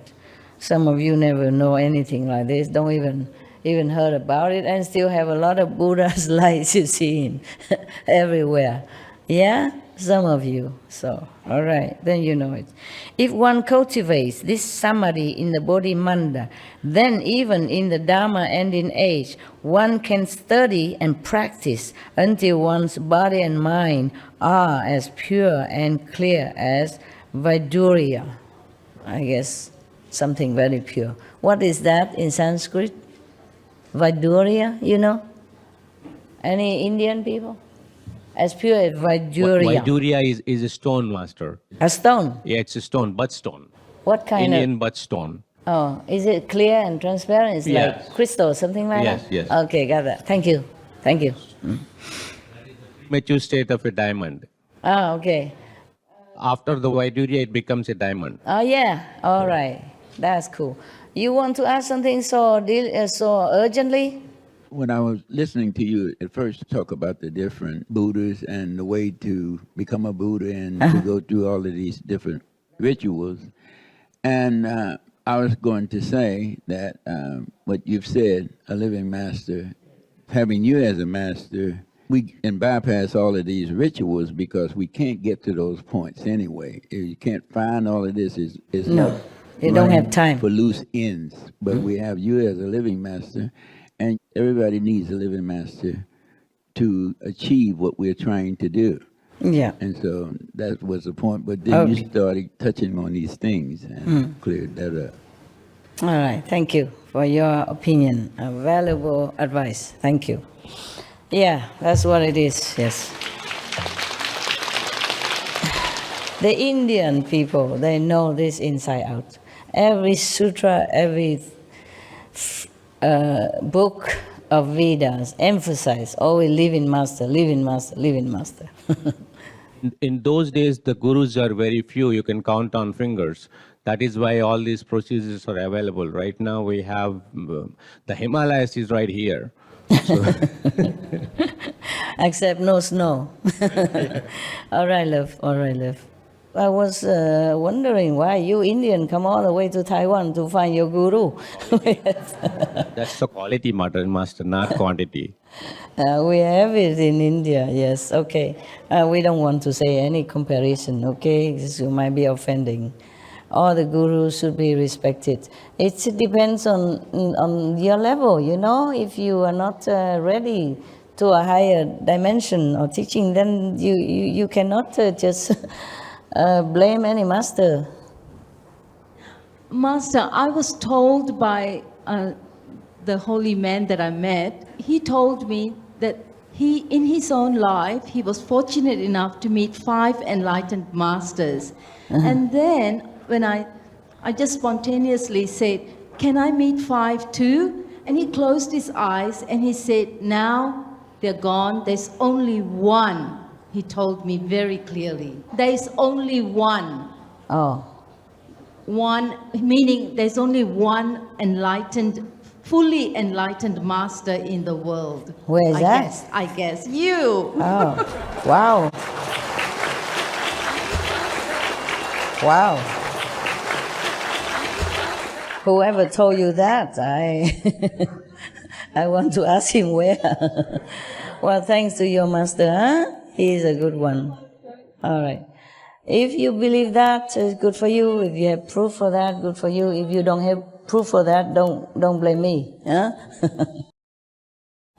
My previous master knows you, master. Who? My previous master, whom we discussed with you, Brahmarshi Patriji's Pyramid Spiritual Societies. He is a Buddha's meditation master. Oh. He knows, and I still meet him whenever he comes to USA. He stays in my house. He knows me? You know him, he knows you. Oh. So you have seen his picture and you told him who he was. And so last time when I met him, and he said, myself and my wife, these two are Supreme Master Ching Hai's favorites. Oh. And he actually asked me to invite you to India. And actually, they every year from December 21st to December 31st, every year they do a group meditation with 100,000 people. Oh. So they construct pyramids at the scale of 5,000 to 6,000 people can sit inside. He actually asked me to invite you to India. So every 3 months, they actually publish Supreme Master Ching Hai's vegan diet and all those things in their magazines. Oh, yeah. Right. Wow. Thank him a lot. And tell him that I really, really appreciate his invitation. It's official now, she said. That Right. Official now, Indian goes vegan, okay? All right, please tell your master that I pay respect and I thank him. Thank you, yes, Master. Yes. Okay. All right. There are so many, Master. It's easier for you to choose now. They actually believers of the cosmic energy which is produced through pyramid, like Giza pyramid. So all the disciples, most of them, whoever has little bit money, they build a small pyramid. Because the cosmic energy is built at 45 degrees. Yes. That's the reason even Giza pyramid is giving energy to the earth. Yes. That's why they built the pyramid before. I have told in one of my lecture that there's a meditation place. Right. People just thinking, don't know what, but I say it's No, if you sit inside a pyramid and do meditation, you achieve samadhi in more concentration. quickly. Just physically speaking, it's more protective. Right, yes. Yeah, and whatever negative power it will disperse out, Right. in this shape, yes. And I told a long time ago, I don't know if it's recorded or not, that because some people ask me what's a pyramid is for, is it a tomb or something? I said, no, in the old time, people built it just to meditate. It's a meditation place. Now it's proved it. All right, okay. So do what you can to help yourself. But I don't think that the London people can build pyramid into their little apartment. It's very expensive in London, for example, Paris, It's enough to put furniture inside and you zigzag your way through it. Yeah, we're more worried about the soul level, not the body level. That's why you are here for us, Master. All right, Thank good. Thank you for your valuable information. Thank you, Master. That just confirm what I said before. The pyramid is people built it for meditation. Everybody think it's a tomb or what is it inside? Nobody even know up till now what for. For meditation purpose, yeah? Number one is very good concentration inside, energy, okay? Also the cosmic energy can help you, okay? It's one pointed like that, yeah? Okay, and then number two is that in the desert it's so hot. The pyramid is very thick. The wall diameter, very thick. And it's so cool inside, as if you stay in a normal. The basic reason pyramids were constructed is Egyptians believe the person who dies, they will be reborn again. That's why they use it to mummify the body and put it inside the pyramid. The body will be born again? Yeah, they actually wrap it in a chemical cloth Yeah, and put it but inside that pyramid. is just for the... Yeah, their belief is the person will take rebirth and use the same body. They use pyramids for that purpose. No, that's what people suspect. But it's just for meditation before, okay? And whatever, they wrap them in silk or in a mummy kind of substance, it's their tradition. Just to keep it, to preserve the body. Just like we nowadays, we want to keep the body in a coffin and bury it in some special place and build a little memorial, just so that we remember. because we all want to be like eternally in life. So they do anything they can just to preserve that concept. Yes? I wanted to ask a question about what you were reading before, if that's okay. About when the Buddha was talking about how to get enlightenment without a master, the cow and the poop and the no sleep. Did he mean, I wondered if he meant to say that like literally as in doing these things will actually, or did he mean it more like a parable as far as like the impossibility of finding enlightenment without a master? Maybe so also, yeah. But he really mean it. He really tell all it graphically, okay? But also, it's possible only because his descendants, disciple is still there. It's a final age of his Dharma teaching. Not now anymore. Not after 2,700 years of his nirvana. At that time, Buddha just passed away. Final ending age about 500 years after he passed away. That's in other sutra he say that. Yes, for him, for his teaching lineage, end at 300, 500 years after. But not now anymore, okay? Even if you want to do it, it might not work. You don't find these pure monks and nuns who still having this blood lineage in them anymore to transmit it to you, however little diluted is still there. After the master died, 300 or 500 years maximum, no more. That's why every sutra emphasizes living master. Otherwise, the Buddha was there and he tell people, okay, you just go and do that, no need me, no need the Buddha, okay? No, they all come and study with the Buddha. And he says it's very rare you can find the Buddha, yeah, and the teaching when he's still alive. This is for his descendants, disciple, who still have pure, if they're pure in the precepts, and they had already, the lineage is still going, not as strong as when the Buddha alive, because they transmitted like from the first successor, yeah, from the Buddha, and then to the second successor of that successor, and the third successor of the successor, and so on and so forth. Just like after the 10th guru of the Sikh passed away, well, before that, he said no more gurus of the Sikh. Only study the scripture, because at that time, that's the best he can offer to his disciples. Because he knows the ninth master has gone. He's the last one. And there's no more bloodline, no more spiritual bloodline to pass on to the next generation. So he said, just study the scripture. That's better than nothing. In the scripture, at least it's mentioned Nam, mentioned precept, mentioned purity, mentioned God, devotion. The people who can follow that and attain some level of understanding of Godhood, and then maybe they're lucky they find living master, okay? Yeah, otherwise the guru cannot cheat people and say, okay, after I die, my wife, my son, his son died anyway in the battle. Because at that time, the king of that country and the people who believe in the king's religion at that time, chasing the master and harass them no end, and in the battle his sons also die. So even in that lineage, it's supposed to be that his family member inherit the mantle. But to him, he has no more sons anyway. And he knows there's no more gurus in that lineage to uphold the continued bloodline of the spiritual practice. So he says, study Granth Sahib scripture. At least these are the teaching of the gurus, the true gurus, 10 of them. Continue, at least there are still blessings in there. But that is for his immediate disciples and descendants. Later on, probably it's all diluted already, but still helpful.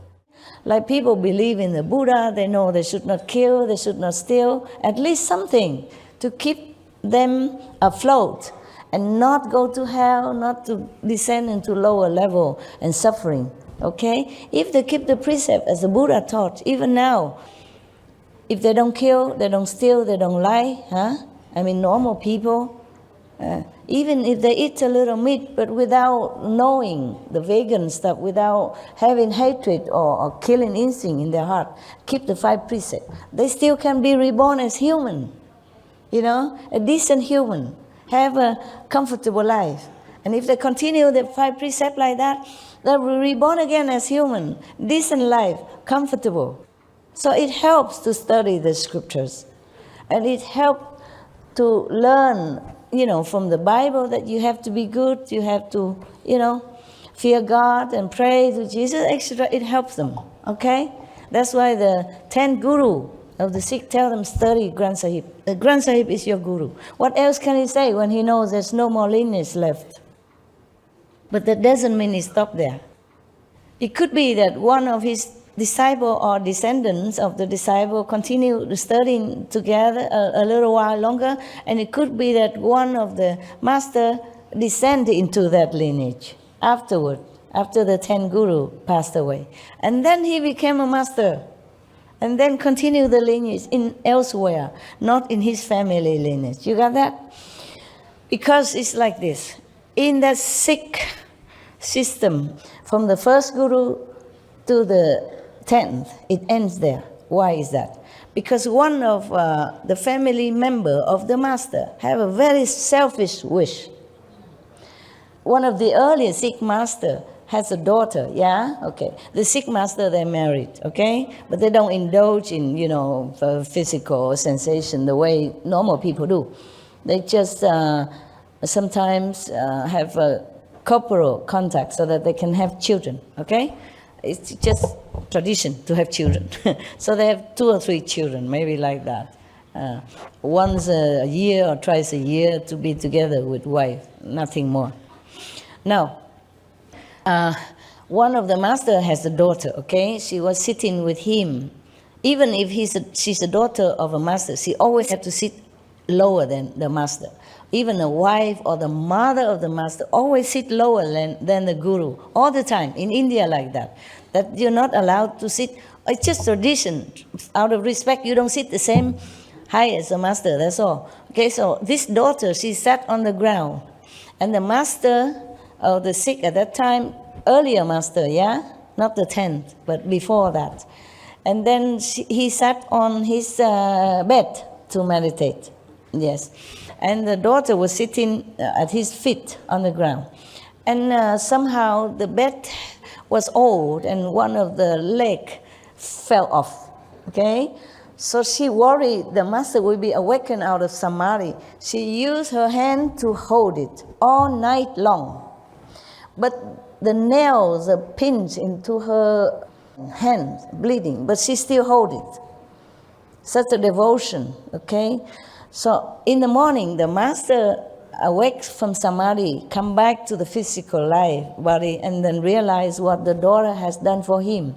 He felt very, very touched, not just as a master, but as a father as well. Such a filial daughter, of course, who wouldn't like, love? So he said, oh, okay, whatever you wish, I will grant it to you.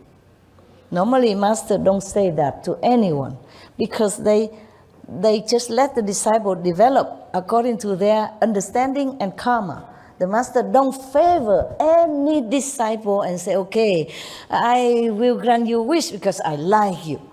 Because you are my daughter, you are my wife, you are my son. No. Or you are my favorite disciple, or you give me $1 million, nada. The master treat everyone equally. But because he was so touched, he came out of a pure meditation samadhi all night long. So his mind is still so pure.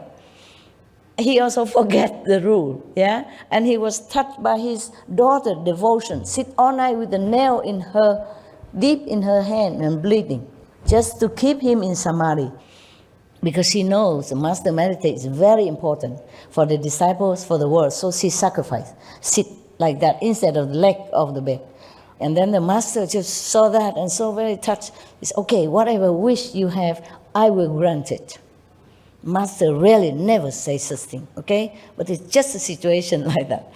And then the daughter said, I have only one wish. That the master lineage stay in the family. Oh, man. That is very selfish. You cannot do that.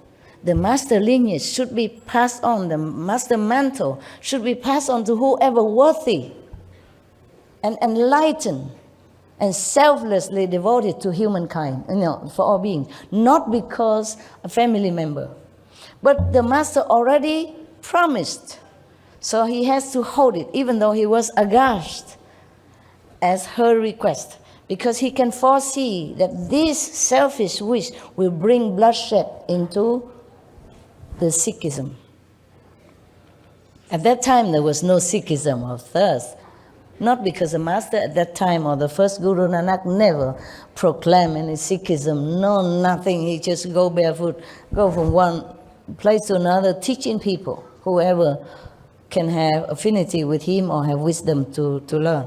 Okay? He never want to make Sikhism or anything just so people about him. No. Just happened, okay, afterward. Because the king of that country at that time and his government seek to destroy other religion and other preachers like Guru Nanak and his later successor. That's why we had trouble with at that time. So they had to have some kind of defense kind of system for the disciple, and they call him to Sikh, and would defend the weak, the brothers and sisters. And therefore at that time to recognize each other as Sikh in separation to others, so that they can recognize each other when they see each other, because they have to practice in secret. Okay. Also, the disciples scatter everywhere, so they have to have some symbol to recognize. They have symbol like they have a bracelet, and you have your long hair have to wrap up in a cloth, yeah, and your hair have to have a comb, and inside you have a short. What else I forgot? 5 things. 5K. 5K? Yeah, 5K. Everything starts with K letter, so it's called everything 5K. Go with K, okay. A comb, bracelets, and Knife. a knife, or a dagger. And the underwear short, a short. Like this, so that you, female and male same, so that you can identify, And also be ready to go, ready to go to defense others. defend, Yeah, that's what it is, okay? Otherwise, normally the disciple don't ever need any knife or anything. But at that time, they're harassing them relentlessly. They want to destroy the master and the Sikh follower at that time. So they have to just defend themselves, and run. Wow. And nowadays, they remain symbol, you can see him, okay? You see, so even the master daughter and disciple are still that ignorant to wish like that, to wish that the master mantle always remain in the family. Family member not necessarily enlightened or worthy to be a master. She is a good example for that, no? Otherwise she would never ever think of even keep the mantle of mastership in her family. You see that? But the master already promised, so it goes like that. So from then on, their family member inherit the mantle of the Sikhism, as far as if they have son, okay? A daughter, no. I think not at that time, no. So because of that, the Sikhism, from then on up to the 10th master, always there's a bloody battlefield. Always a lot of war and killing and, oppressing from the government, whatever government at that time. The master knew it, but, a master promised you can't go backward. Can go back on that. Whew. Well, I don't have a daughter per se to hold my bed. I have a sofa, it's safer. The sofa is always safe. Even if it fell down, it don't fall too far. Anyway, good. That's why I don't have any daughter, son, or whatever sit next to me. I avoid that in case. But I also don't think we should have any successor. Up to now, not yet, but who knows in the future, maybe. If I have one, I will tell you, okay? On record video.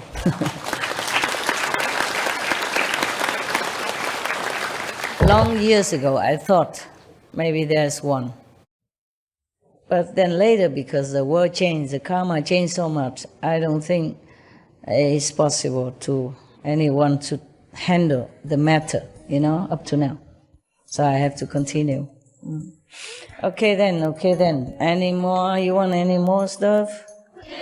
All right. I think I almost done with that. And this subject about the precepts. Let's see if the Buddha say any more.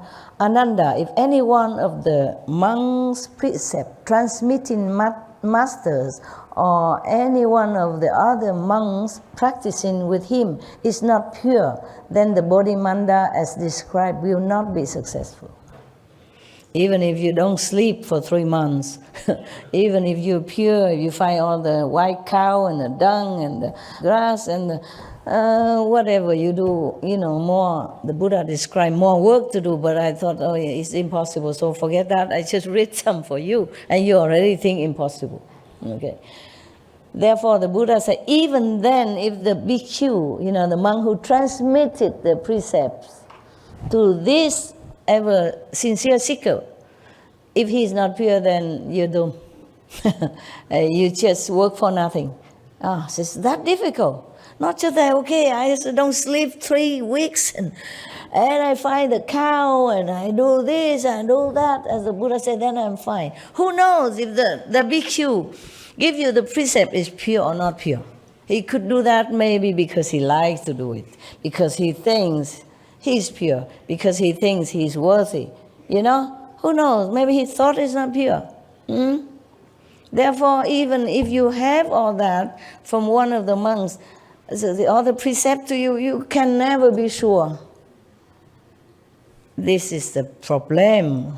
All right, got that? Okay. So after 3 weeks, Buddha's still talking now. After 3 weeks, one sits upright still. Your job not done yet after 3 weeks, okay? Not sleeping, still not. After 3 weeks, one sits upright and still for 100 days more. Oh dear God. I thought after 3 weeks it's already kind of, incredible marathon, feast. 3 weeks, non-stop, no sleep, doing all this already. And still sit another 100 days. My God. You should be always choose your birth whenever a living master is born. So that when you grow up, your time, your age, you come of age and you can go and grab this master and quick. Not doing all this. I don't think I can. I honestly tell you, not me, okay? Not 3 weeks non-sleep and doing all this outer performance and 100 more days. How long is 100 days? 3 months? 3 months plus. Okay.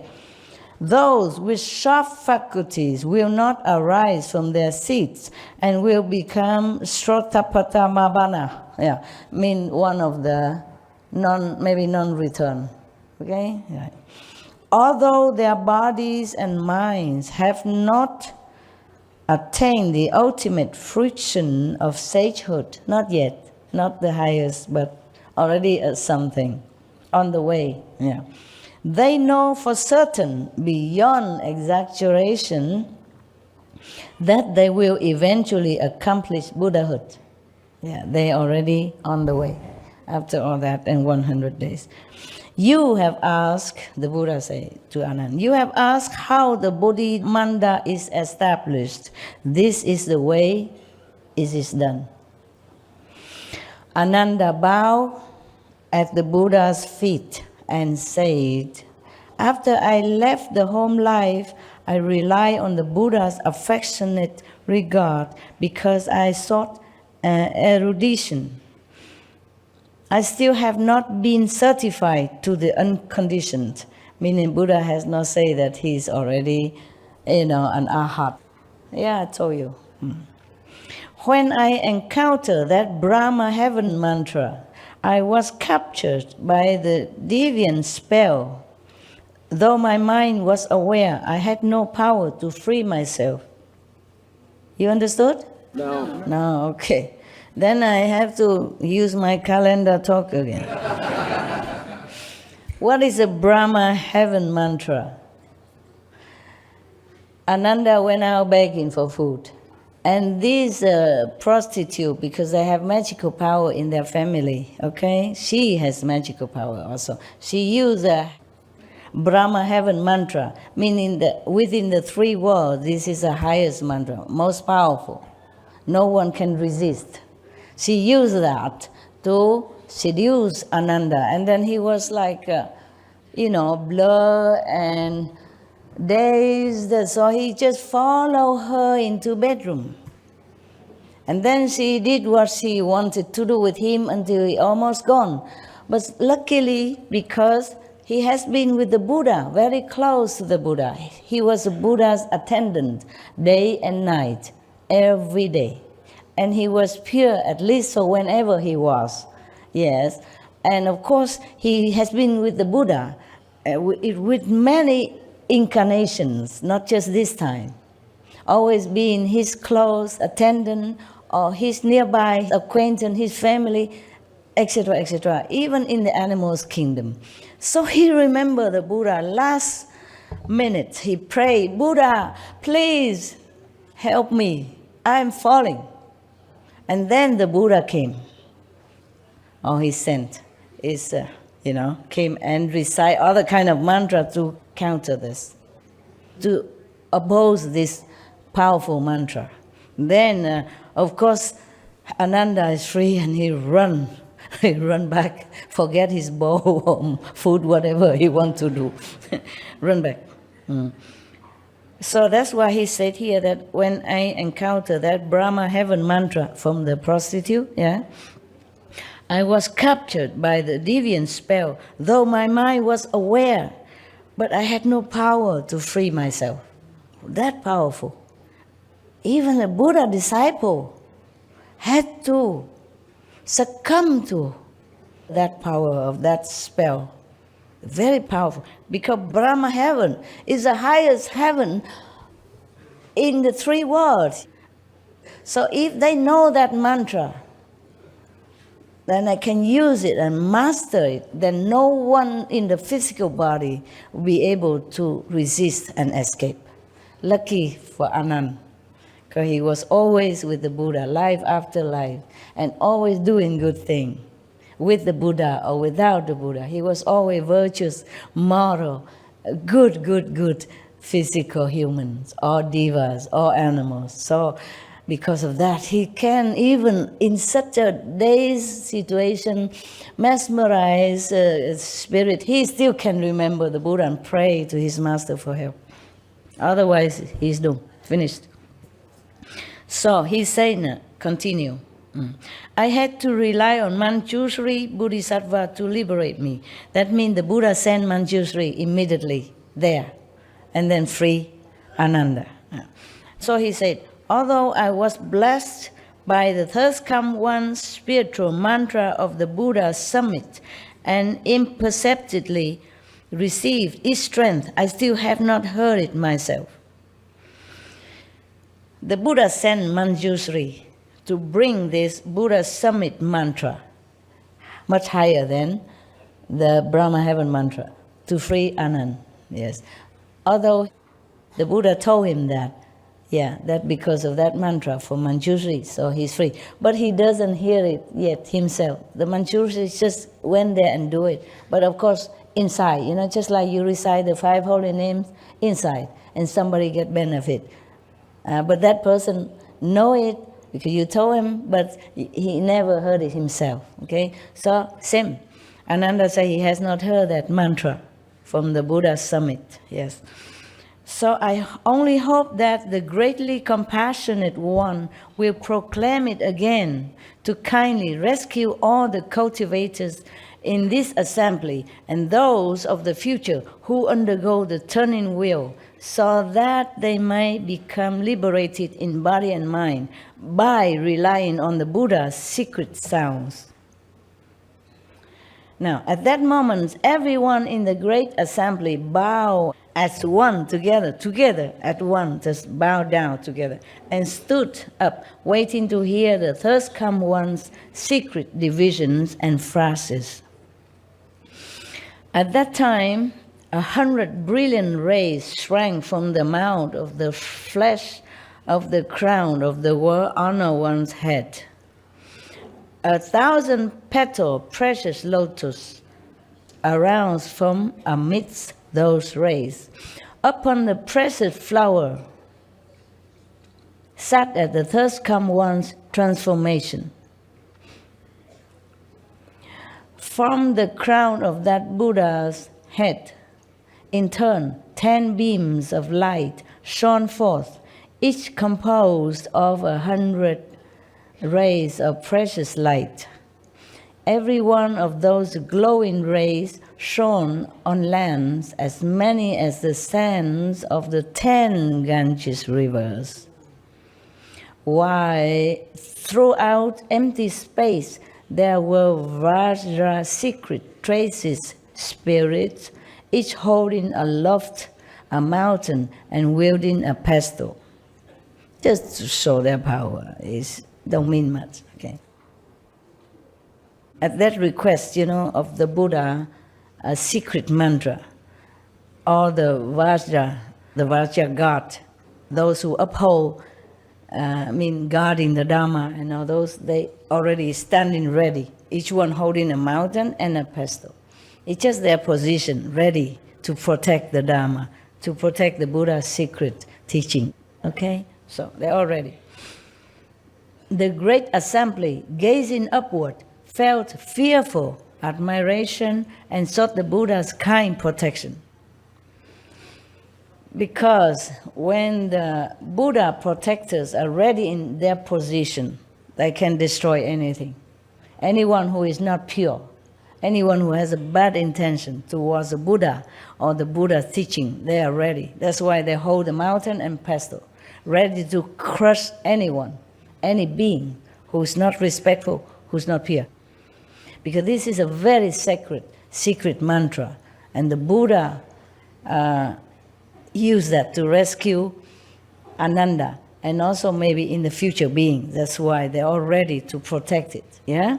That's why the assembly, who are kind of not yet strong in spiritual position and level, they're so scared, fearful. And they ask the Buddha to protect them. Because these are Vajra gods, they are fearful looking.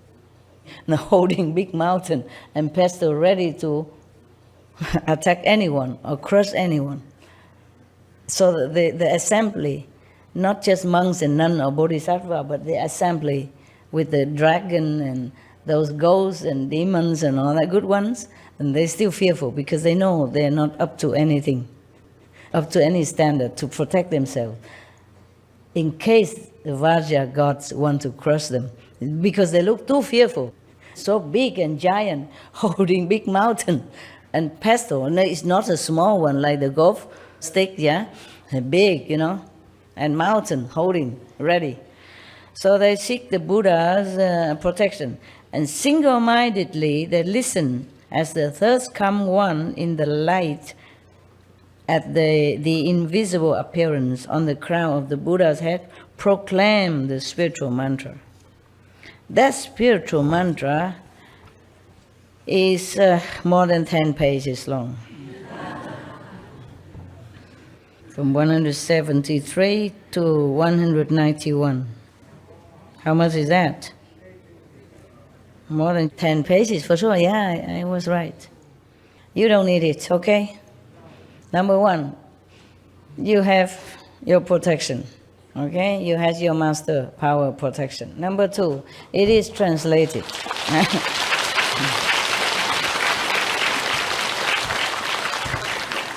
It is translated into Chinese phonetic, and I can't guarantee if it works.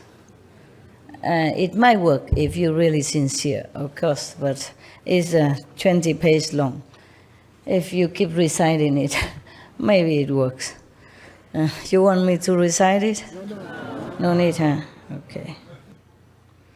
Whew, it takes long time to recite. Maybe another time if I have to, okay? If it's good for you. Maybe another time.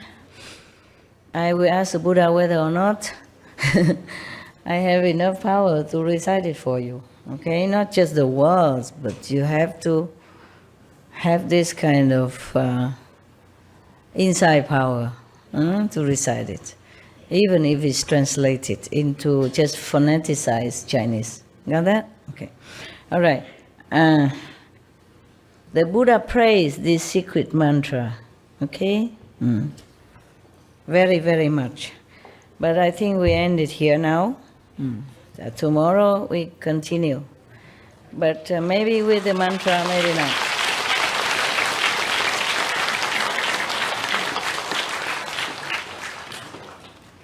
Maybe with a mantra, maybe with another one, because I have promised you something else.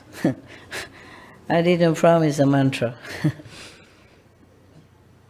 Imagine, I don't know how long it takes the Manjushri to recite this mantra while Ananda was in the helpless situation. But Manjushri pronounced the mantra probably, quietly, but it affects immediately and wake Ananda out of this bewitched slumber. And Ananda ran back to the Buddha with Mantachi's daughter trailing behind. Wow, what a scene! Huh? What a scenery! It's like movies, yeah. Come back here, and complain to the Buddha. Give Ananda back to me. He's mine. Okay, it's 12 o'clock already. Well, your mind can only take so much at a time. So even though you're interested, you should digest this. And then we continue next day, huh?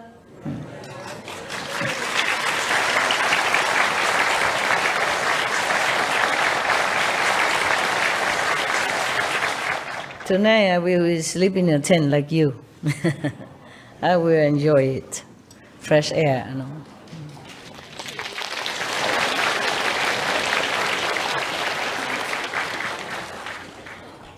Thank you for being so polite and generous with your clapping. Your clapping. Okay. Next time, any unnecessary question or not urgent question, please wait until I finish, okay? It's better for all of you, okay? You are not alone in the assembly. You are in the midst of 10,000 plus people. Please consider others before you. That is the minimal courtesy and minimal selflessness, okay?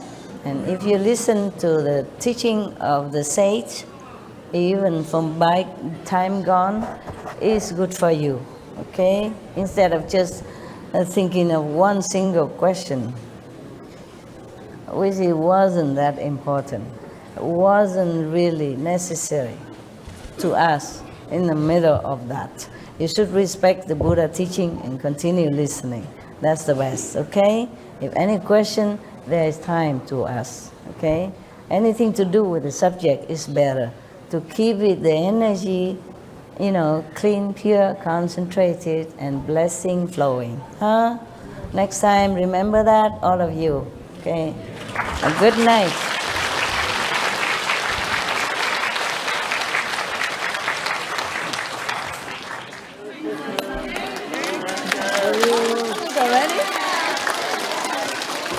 Merry Christmas. Happy New Year. Silent night, holy night, all is calm, all is bright, round yonder the infant so tender and mild. Holy night, silent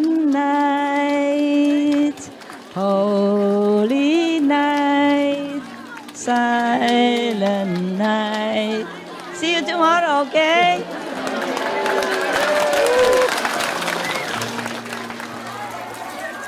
圣诞节快乐 Happy Christmas Giáng sinh vui vẻ Merry Christmas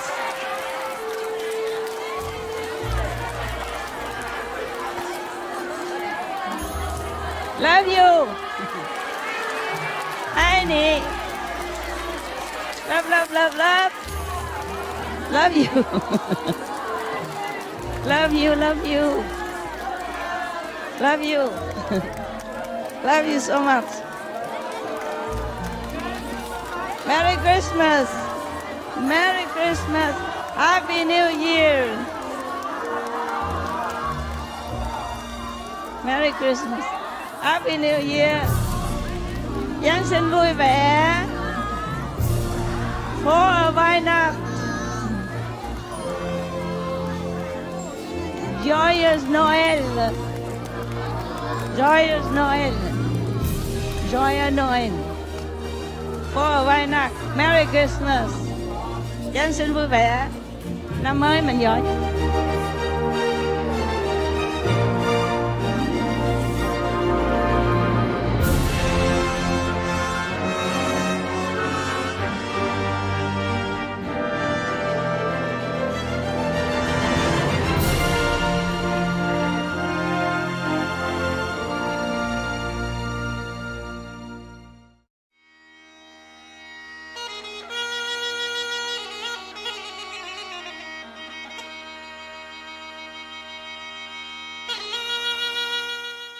Доброжелателни зрители! Оценяваме присъствието ви за днешния епизод, озаглавен Сурангама Сутра – 4 ясни и непроменими инструкции за чистота, заключение и установяване на място за пробуждане, част 8 от 8 в Между учителя и учениците.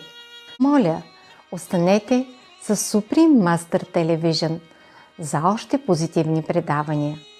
Нека щедрите ви сърца, добри думи и състрадание бъдат в служба на човечеството. Benevolent viewers, we appreciate your company for today's episode entitled The Surangama Sutra, the 4 clear and unalterable instructions on purity, conclusion, and establishing a place for awakening, part 8 of 8, on Between Master and Disciples. Please stay tuned to Supreme Master Television for more positive programming. May your generous hearts, kind speech, and compassion be of service to humanity. Our programs offer many languages. Please visit suprememastertv.com/schedule and suprememastertv.com/BMD.